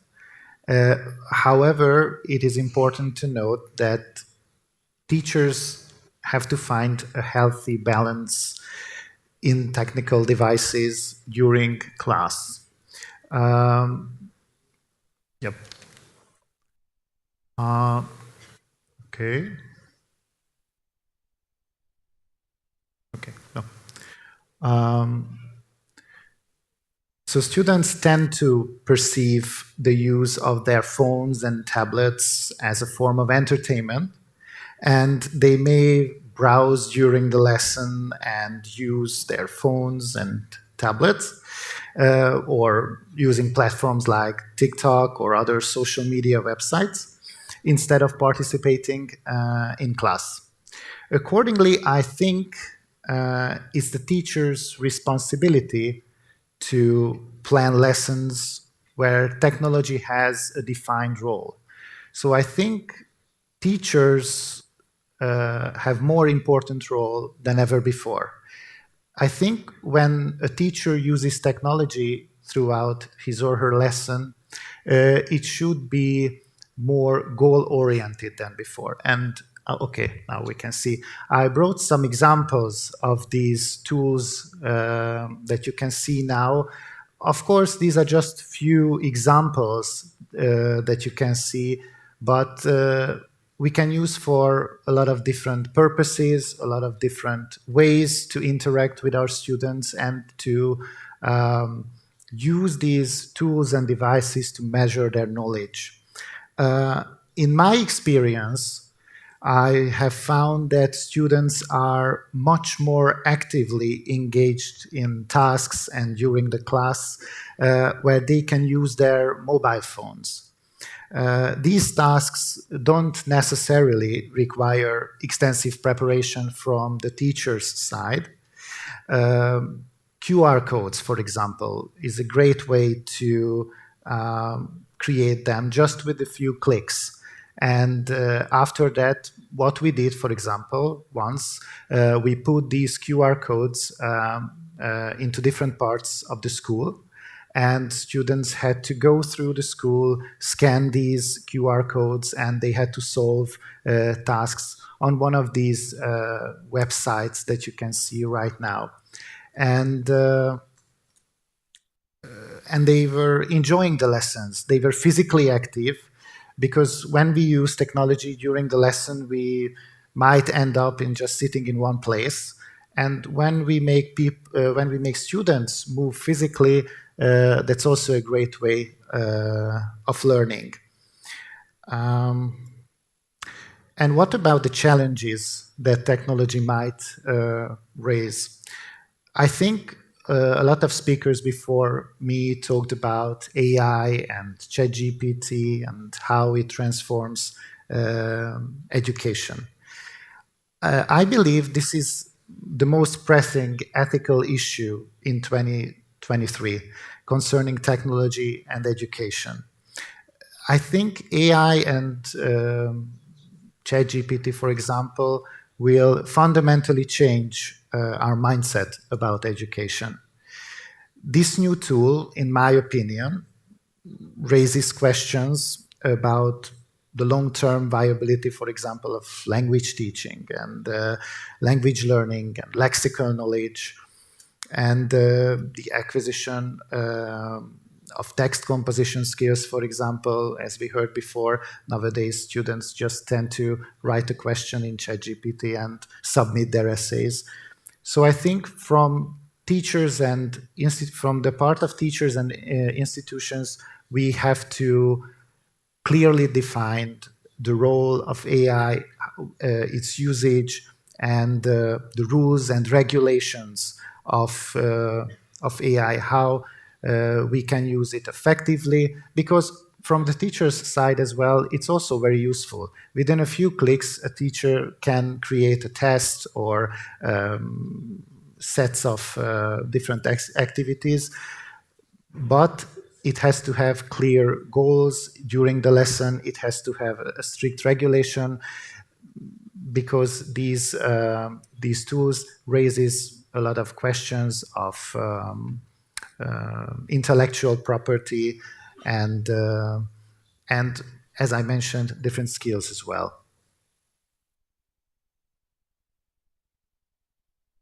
Can I? Thank you so much, Attila, for your nice insights. So you basically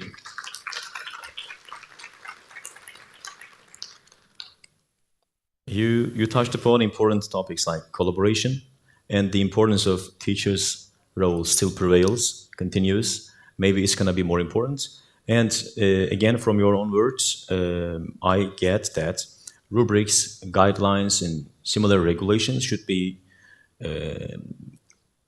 prepared, should be studied, should be researched, so that Web2 tools, including AI tools, should more effectively direct teaching and learning environments. And plus, for all these processes, we need strong trainings for teachers and leaders as well, because in the last years, especially starting with the COVID-19 period, now it's like a junkyard of tech tools in education.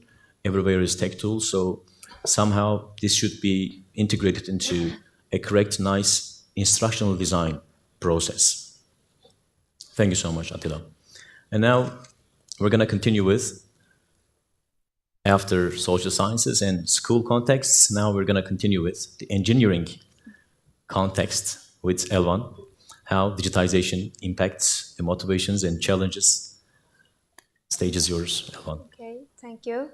Uh, Actually, from the not engineering perspective, maybe I am trying to use of technology in the education from the perspective of our projects as Turkish Technology Team Foundation.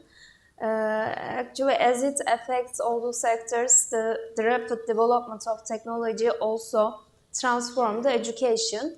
However, depending of the how we integrate the technology onto the education, the motivation of the students can be affected negatively or positively. It depends on the how we can integrate. So as Turkish Technology Team Foundation, we are trying to find the best way how we can integrate the technology into the education life of the students in a correct and right way. Maybe I can give brief information of about our T3 Foundation. This foundation is established in December 2016 by a group of entrepreneurs and some young professionals.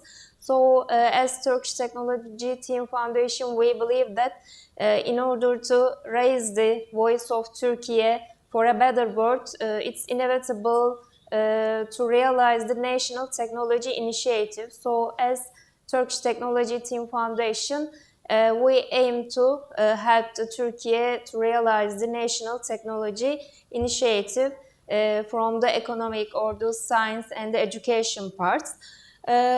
So especially our targets as T3 Foundation is the age between 6 and 14. So we are trying to out of the school, trying to create an out of school environment for the application of technology into the education.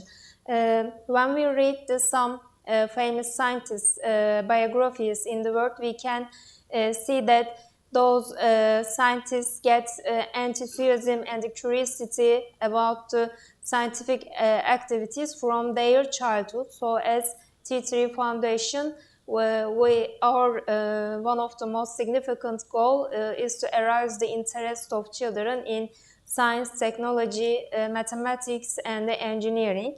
Maybe I can give some examples from our project, how we can integrate the technology into the education. Actually, we make extensive use of technological, educational technologies in our workshops, in the, workshop trainings within the scope of our DNAP technology workshops, Discovery Campus project, or the another project is the Bilim Türkiye, which is a science center project. In DNAP technology workshop, which is a maker labs actually, we give the 24 months education in 11 different topics. These topics are related with the technology, for example, robotic coding, advanced robotics, electronic programming, and IoT, aerospace technologies, energy technologies, or nanotechnology. Also, it includes the software education, for example, software programming, artificial intelligence, or cyber security, and so on. Actually, the type of education depends on the topics. Some especially robotic codings, electronic programmings, and nanotechnology educations are given in the physical environment. However, software programs, some artificial intelligence and so on, we give those education in online environment to students. We provide this education as a free. Also, at now in 70 every cities of Turkey, we have opened the DNAP technology workshops, and the total number of students get those education in Turkey reach to 20,000. So it's very important, since this is a special education. This is a free education. However, we select those students actually with some elimination. there are two-step examination. However, we are trying to measure their creativity, critical thinking ability, and so on. Maybe to give an example to use of technology, if you want to give example of educational technologies we use, for example, in design and production workshops, after giving the students the perspectives of the project development with the idea of design thinking, they are designing, we teach them to 3D design software programs to teach prototype production methods. Then we teach them to print their 3D design by using 3D printers or the CNC devices. Also, those students can use the laser marking devices, make some logos or some brands on their 3D printed prototypes. So during the 3 or 4 months design and production course, we create awareness in the students about many different designing and production techniques. So also we also utilize various software or equipment in all our other courses in DNAP technology workshops. For example, we use various robot sets and some drag and drop software programming in the robotic coding classes in those projects, especially for the middle school level students use the drag and drop coding environments. However, high school students in those project write their codes by using many different programming language. If you talk about the effect of all these courses on these students' motivation towards the course, actually, since these equipments provide the students with the opportunity to observe some abstract concepts in the 3 dimension. So they are seeing their ideas of their own dreams transforms into the products. This is the concrete thing. So they can see the dream any designing. They made it by using 3D software programming, and then by using 3D printer, they get the prototype of their dreams. So we transform some abstract things to do concrete things by using these platforms. So we see that those integration type for the design and production positively affects the most of students' motivation. Also, we observe that these applications such as virtual laboratories, some augmented reality applications, simulation also help to attract students' attention. So they get many fun from the education also.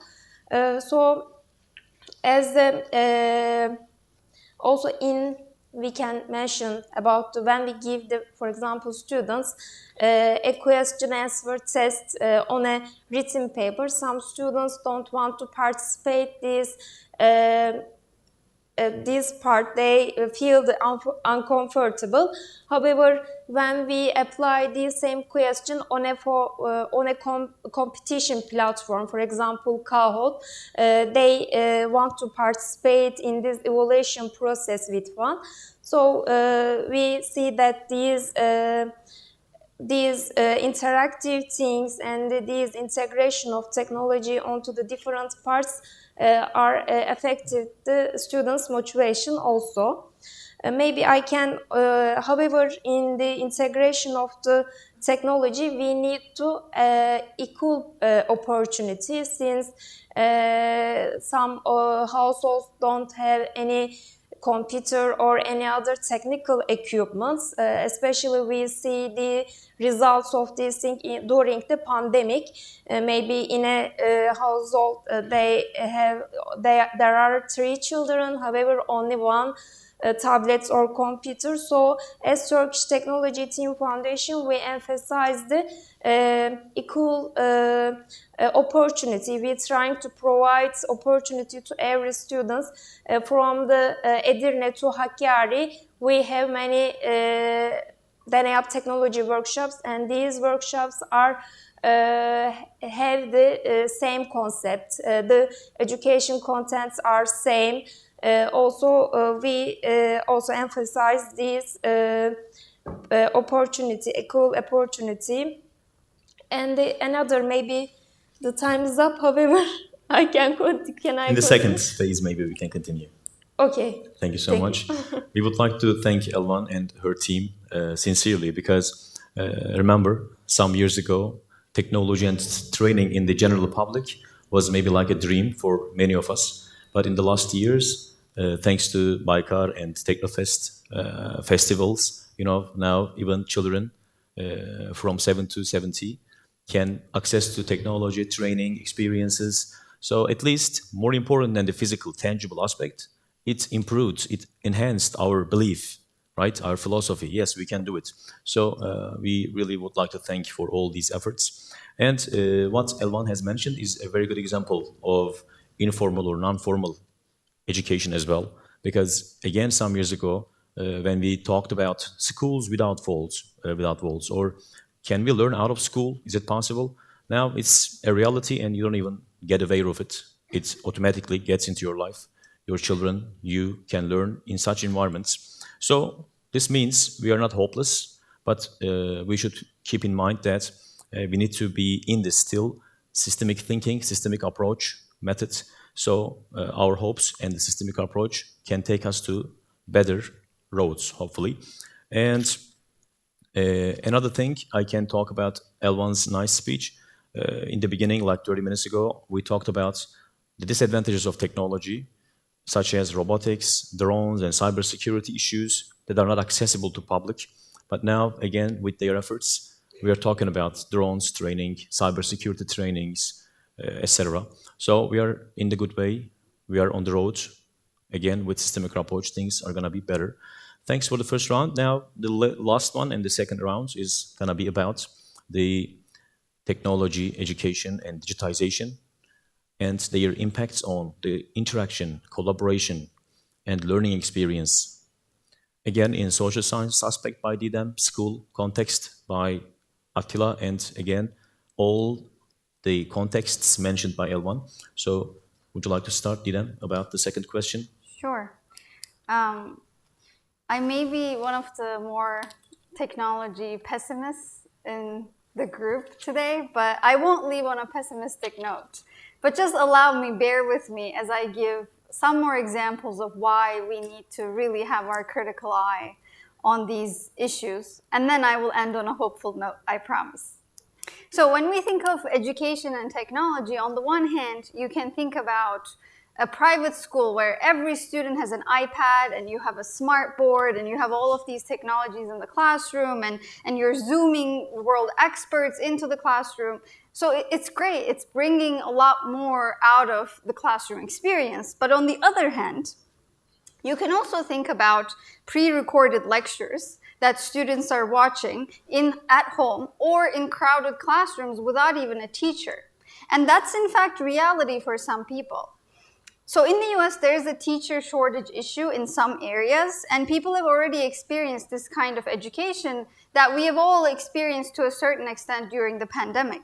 In Mississippi, for example, schools had to resort to edtech companies to do online classes for their students because they simply didn't have enough teachers to cover the classes.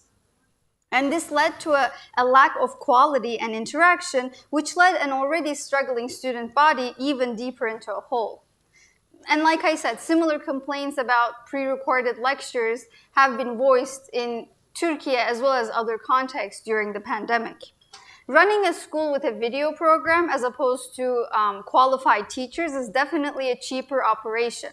And it might be the new face of education inequality. We have to be really careful about how we engage technology and how we bring it into a sector that's so important and that has to do with children. On a different but related note, technology at times enters the classroom not primarily to benefit the student, but to further the surveillance of young people. In 2019, for example, a Chinese journalist wrote about a Beijing school that used emotional detection technology to figure out the level of attentiveness or if the students in the classroom were focusing. So imagine if all of you were, like cameras were being faced at you to whether or not to see if you were being focused on all the panels at all times during today's conference. That's just vastly going into someone's private emotional world, plus the science behind this is also dubious. It's been hugely criticized in terms of just even being accurate. And this technology isn't just used in China, which the Western media loves to criticize about human rights abuses, and rightfully so, but the same thing is being used in the streets of London, US, and Israel, and for much higher stake things like law enforcement and convicting people of crimes. So these are really important and connected issues. We have to consider all of these scenarios when we imagine the future of education and the role of technology inside the classroom. But are these problems inevitable and are they insoluble? I don't think so. To think that these systems are inevitable, it takes the onus from the developers of these technologies. It takes the responsibility off their shoulders. The number one question to ask, in my opinion, is who makes these technologies? And the numbers are telling. You can look up these statistics for yourself, but just to give you an idea, 18% of authors at AI conferences are women, 20% of AI professorships belong to women, only 15% of research staff at Facebook and 10% of research staff at Google are women. This is just the gender side. When you look at the Black workers' representation at Google, it's only 2.5% of Google's entire workforce, and at Facebook and Microsoft, as just 4%. Just to give you an idea. But these companies, although they're not employing a diverse group of workers at their headquarters, they are employing diverse group of people when it needs ghost work. So ghost work is the work of data labeling, like manually labeling photos of cats so that the machine learning system can recognize various forms of cat pictures, just to give you an example.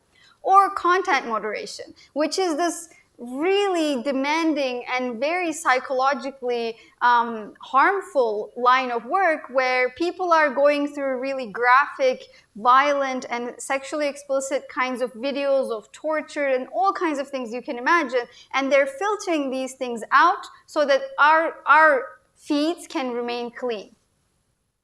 And this type of work is done mostly by people in the global south.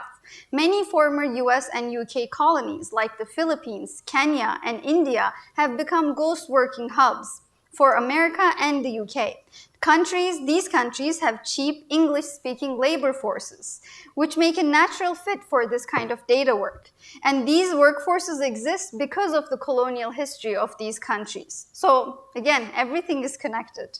The other interesting phenomenon that perpetuates digital neocolonialism is beta testing. AI systems are sometimes tried out on more vulnerable groups before they are being implemented on real users, i.e., the whites, people in the West.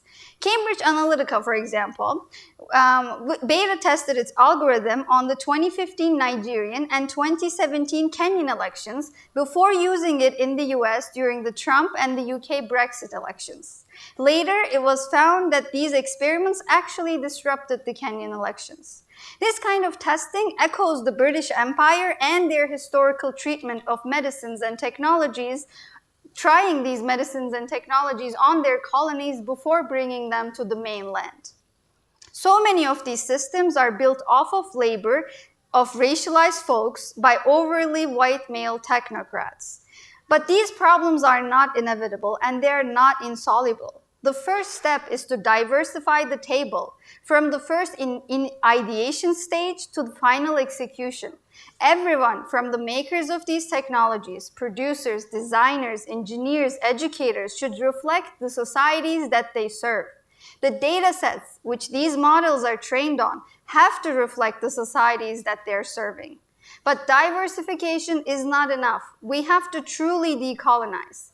Think of diversification like casting actors from a variety of different ethnic, racial, religious backgrounds. As long as you have the same scriptwriters, same directors, same executive producers, you are telling the same colonial stories. You're just doing it with more colorful faces. So you have to change the scriptwriters and the producers and the directors to change the story. We have to be makers of technology, which I think why what Elvan Hanım was talking about with T3 Vakfı and the Milli Teknoloji Hamlesi, things like these initiatives are so important. The role that educators like yourselves can play in this transformation is to encourage the students to turn into producers of technology, not just consumers.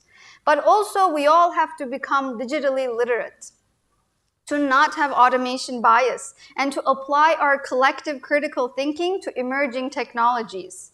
We have to empower our young people with an understanding of the world history that highlights our collective near past that is spilling into our current moment.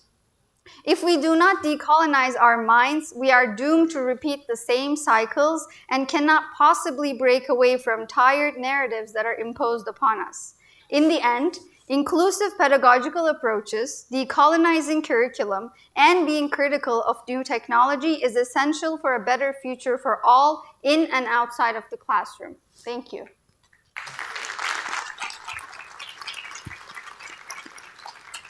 Thank you so much, Didem, again for such a nice, fruitful bombardment. And let's not be so desperate, Didem, because you talked about the numbers of women in tech companies, such low numbers. But look around this room. I think ladies are more than the gentlemen here, right? So we can be hopeful. It seems so. Yeah, thank you, Didem. So again, you talked about the social justice aspect. What should be reminded to ourselves is that technology, again, might not be the solution for everything. It could be a noob trap for us because human being is a visual thinker personality, and we would like to believe in every new opportunity. Yes, this is the solution. Yeah, this time we're gonna save our philosophy, but each time we crash the wall. So this time we could be more hopeful. And thanks for your nice comments. So let's continue with the school context again with Attila. Yeah. So one of the primary and crucial factors to consider in the relationship and the interaction between teachers and students. Let's imagine, according to the traditional approach, teachers bring a substantial number of printed materials such as quizzes, cards, and paper sheets into the classroom. However, in recent years, we have witnessed growing trend in the use of various applications and platforms for education purposes, the ones that you can see on the slides. Ranging from interactive quizzes like Quizlet and WordWall to 3D animations like the Hungarian website called MozaWeb. And in these websites and applications, you can show 3D animations and models to students. For example, on this website, on various different languages and subtitles. So in a multinational classroom like what we have in Marif, it's a very good resource that we can use on a daily basis. In my opinion, it is the responsibility of the teacher to carefully select the appropriate tools for their classes. With the vast selections of choices available, a few of them that you can see on the slide, teachers might end up incorporating too many technological devices which have a damaging effect and impact on the effectiveness of the lesson. Therefore, finding the right balance is crucial, I think. One of the major advantages of utilizing digital materials and tools is the diverse range of ways through students can access necessary learning materials. We all recognize that the optimal learning experience will take place when the student can engage all their senses, including hearing, speaking, seeing, and what I mentioned before, physical movement. Now, these new tools can make it easier for teachers to facilitate these processes. For instance, instead of merely reading a historical source, students now have the opportunity to listen to it and quickly search for pictures, for example, and word definitions on their devices. One notable aspect which was mentioned before is gamification, which aim is to make learning more engaging, natural, and game-like. And as I mentioned, teachers naturally play a pivotal role in this approach, as they must create a balance between addressing serious topics in an engaging, playful manner, especially, for example, teaching history. In my experience, I believe that these online tools and equipments are excellent ways to revision, for example, during the class. It's a great opportunity to students to summarize the knowledge they acquired regarding a particular topic, for example. Based on my experience, students are more actively involved when they can compete against each other. Of course, teachers have to have a supervisory role in this process, such as ensuring balanced group dynamics, for example. About collaboration and the diversity of learning materials which are available nowadays, technology innovations have greatly facilitated in-class interactions among students in recent years. What is truly essential, in my opinion, is the platforms and frameworks we establish for this kind of collaboration during the lesson. Especially during the period of the COVID-19 and the pandemic, students were forced to work together in areas and on platforms that were previously unimaginable.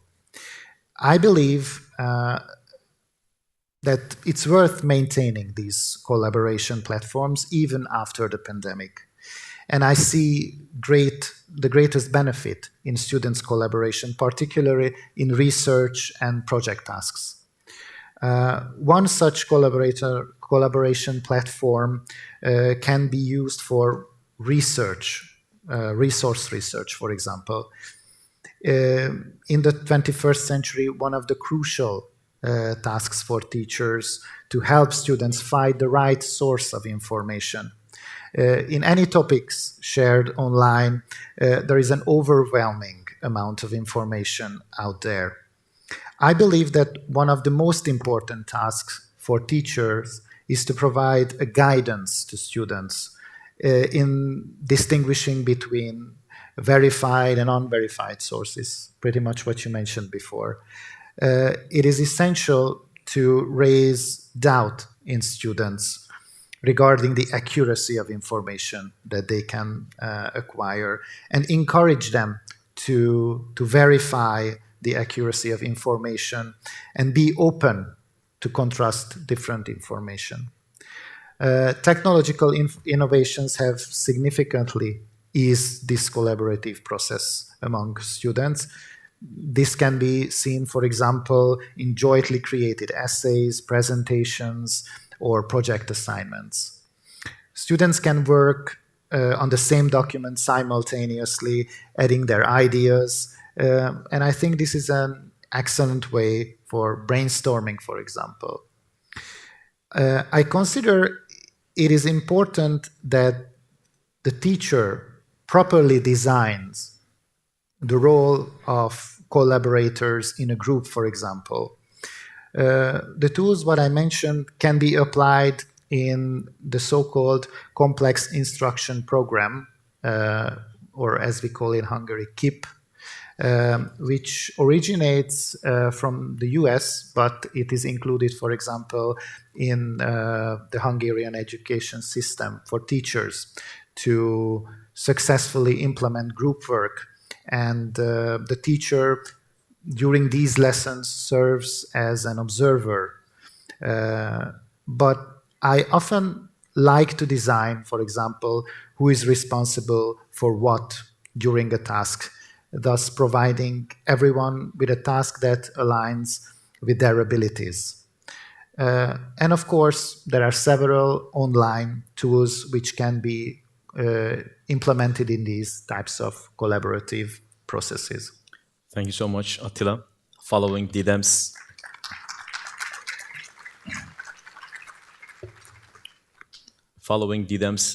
call for decolonization studies in technology-enhanced learning environments, Attila continued with the growing trends in apps. So in my opinion, I don't know if you agree with me or not, everyone, this is a growing trend, as Attila said, and it needs to be under longitudinal studies and research to see its actual impacts. It has been just 2-3 years since the COVID pandemic, and we have been testing on these tools for instantaneous impacts. They might seem working well, but in the longitudinal studies, we believe the research results, will give us more trustable outcomes of these technology tools. And again, in this point, we need to work on research and studies. And finally, you mentioned about the multilingual classrooms. Technology, as you see, brings new issues, not just how to use technology, but also a new issue like multilingual classes. What I mean is, how do we teach more effectively in multilingual classes? Do you think there should be a new instruction, new methods? Again, research topics. So we don't know. Lots of new issues are emerging every day. And finally, the bias, you said, supporting Didem's arguments. Bias. Using these tools will test us on our biases. Again, what we need, dear guests, better teacher trainings on biases as well. So what I mean is, maybe 20, 30 years ago, teacher training was just based on pedagogical approaches, but today they should be equipped well with social issues as well, because they are 100% together in courses, in teaching periods. So a lot of new issues waiting for us. Thank you, Attila, again. And let's continue as the last speaker and the last speech of the day with our precious guest, Elvan. Okay, thank you. As a last one, I also want to mention about the importance of the collaboration and the interactivity of the education. Also, I am trying to explain those topics by benefiting from our projects also. As in the name of our foundation, we are aware of the importance of teamwork actually as Turkish Technology Team Foundation.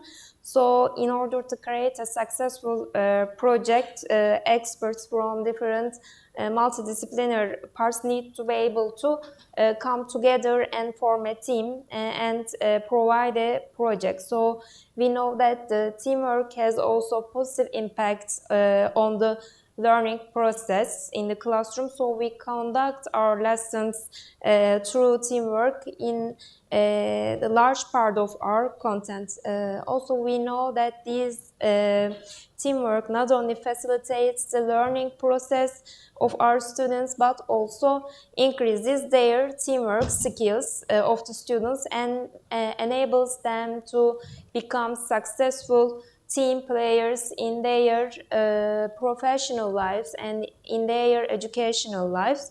So we see the importance of the teamwork and the collaboration on those educational technology education. So in our DANEAP technology workshops or other discovery campus project, after we give the 3 or 4 months education, technological education, we expect from the students to form a team and developing an idea which is related with the technology education they took during the class. So they need to develop a project related to the topic specifically the received course they take from the DENEAP or the Discovery Campus.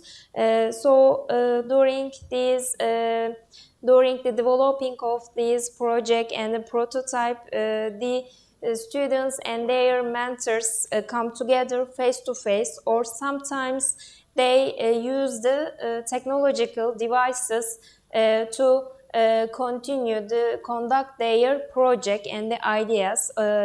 They use some teamwork platforms in order to share sources, or they are working on common files or use some common web-based applications, and access to any information, any subtask or any works instantly from anywhere or anytime, make the students helps teamwork to be carried out in comfortable place. Actually, as from our experiences, we see that generally the students conduct their project during the night. So in the night they can come together physically. However, by using some online platforms such as Zoom and etc., they can come together and work on any idea and the project. So some technologies are very beneficial for the conduct new project ideas and developing the prototypes. Also, we believe that the collaborative work is important not only in the project development process but also in the learning process of the students. So especially we see that from our workshops, students are more actively involved in the learning process when they work in groups while they are still learning some subject. For example, in our workshops, we usually divide the students into the groups. So the group includes the 2 or 3 students, and we want them to complete any specific task together as 2 students or 2 children. They do research together and look answers to find the specific task from the many different technological platforms. In the process, we see that those students learn to listen to each other respectively, and they are open to many different ideas and perspectives as a group study. Also, they learn to share tasks and fulfill their responsibilities. So as one person, sometimes we couldn't obey the deadlines. However, as a group, we need to obey some the deadlines. Therefore, they need to fulfill their responsibilities towards each other. Also, technology is a tool we often use in order to teach collaboration in our projects. For example, we might ask the students research a topic on the web. Sometimes we might ask them to develop a new idea for a robot design, or we want from them write a piece of code. So in order to realize these tasks, they search on the topic and they use some technological platforms in order to realize those specific tasks. So such technologies are useful when used in the classroom because they provide students with engaging teams actually. I mentioned before in the first round the DENEAP technology workshops. We give the technological education during the 20 months in 11 different fields of the technology. After those students complete those education, during the 1 year, we want from those students to form their team and developing an idea and product, some prototypes. They learn how can study and how can provide, how can develop any prototype as a team. So they need to task of the project into the subtask, and so they studying very well. We see that. So we encourage those our DNAP students to collaborative learning through end of the every course of the our education. So we also observe that those students who are used to collaborative and interactive work are more active individuals in their social lives. The in addition, it has been observed that the another project, maybe I can speak about the importance of the teamwork, which is the Technofest. Since in Technofest we organizing many different technology competitions.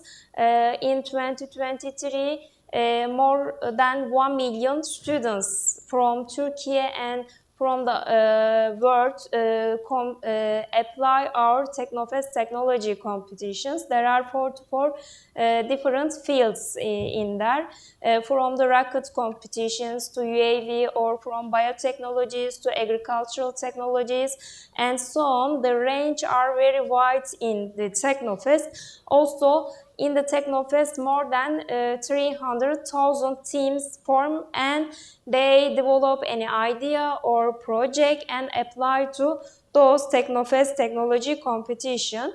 We trying to realize those students need to need to learn and get opportunity for the future of technology, since many subjects in Technofest are high level, require high level technology. For example, hyper development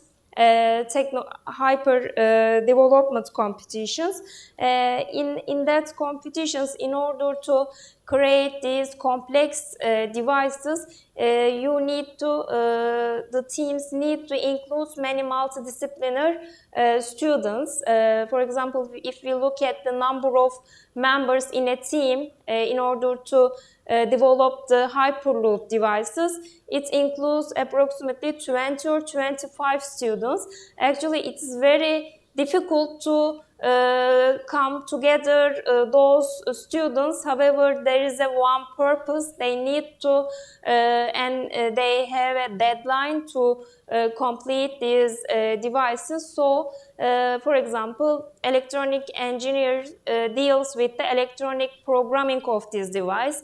Also, a computer science engineer write the software programming coding parts of these devices. Also, mechanical engineering design the mechanical design of these products. So many different engineers. Also, some social science students also take part of these teams, since, for example, they need to promote their projects, and they need to take sponsorship. So some social science students take place into this team, and they, as a result, they form a high technological devices by the positive parts of the teamwork, actually. So as Turkish Technology Team Foundation, we developing many different technological projects from 7 to 77 age, since in the Science Turkey, Bilim Türkiye project is the target age is between 6 and 14. However, DENEAP technological workshops is open for the middle school and high school. Also, Technofest technology competitions are open for the high school, university, and graduated students. So, as a result, we want to increase the awareness in those science, technology, education, and mathematics with those projects as Turkish Technology Team Foundation. Thank you.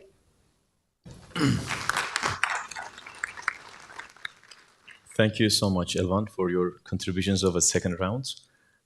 In summary, my dear friends and guests, Elvan today has contributed to this session with our nation's dreams of years and years, like cybersecurity, robotics, drones training, Technofest festivals, and the reality of outdoor learning that some years ago was just a dream. Now we believe that it is possible to do out-of-school learning, out-of-school experiences, hands-on experiences, and DDEM has emphasized and put the lights on the gender issues, the social aspects.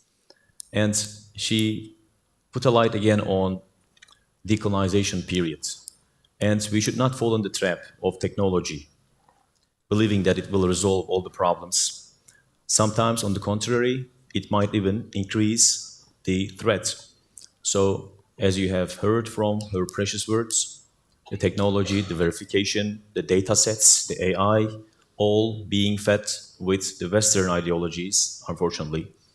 And with Attila today, we have remembered a very important mission for educators.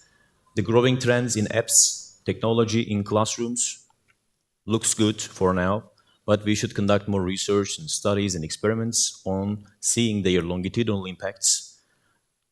Plus, the multinational classrooms, multilingual classrooms might be a new barrier or issue to tackle with ahead of us. Because again, with information technology, people are moving more globally. So this brings us with a new issue, multilingual classes, multinational classes. Maybe we need to design new paradigms, new teaching methods and materials, maybe new instruction design systems to deal with such issues more effectively.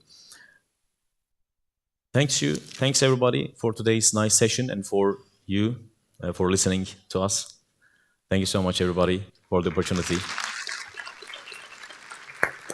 Well, thanks to our moderator and speakers for this fascinating discussion. It was very important for two main reasons, as per me. A, it was about our future. B, it was about technology, which is of paramount importance in this digital age. So thanks all once again.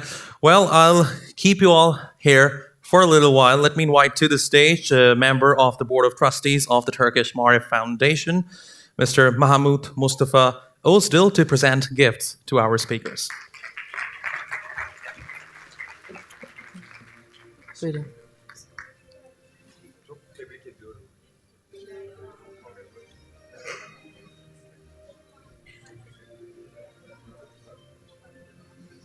Çok teşekkür ediyorum.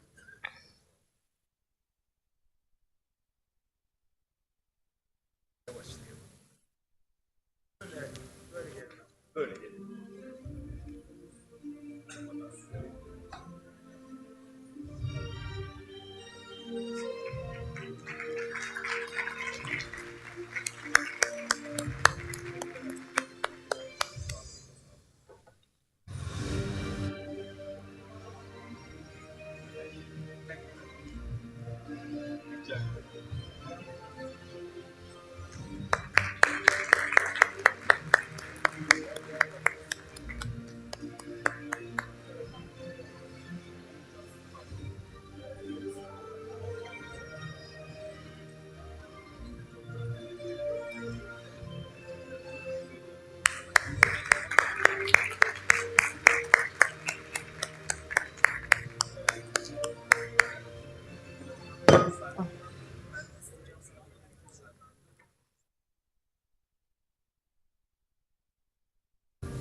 very much. Thank you once again to our moderator and our panelists for joining us today and having that insightful discussion. We appreciate it. And we will have a very short 10 to 15-minute coffee break. Please be with us back here in the conference room in 15 minutes' time for the last panel of the day. Thank you very much. Thank you.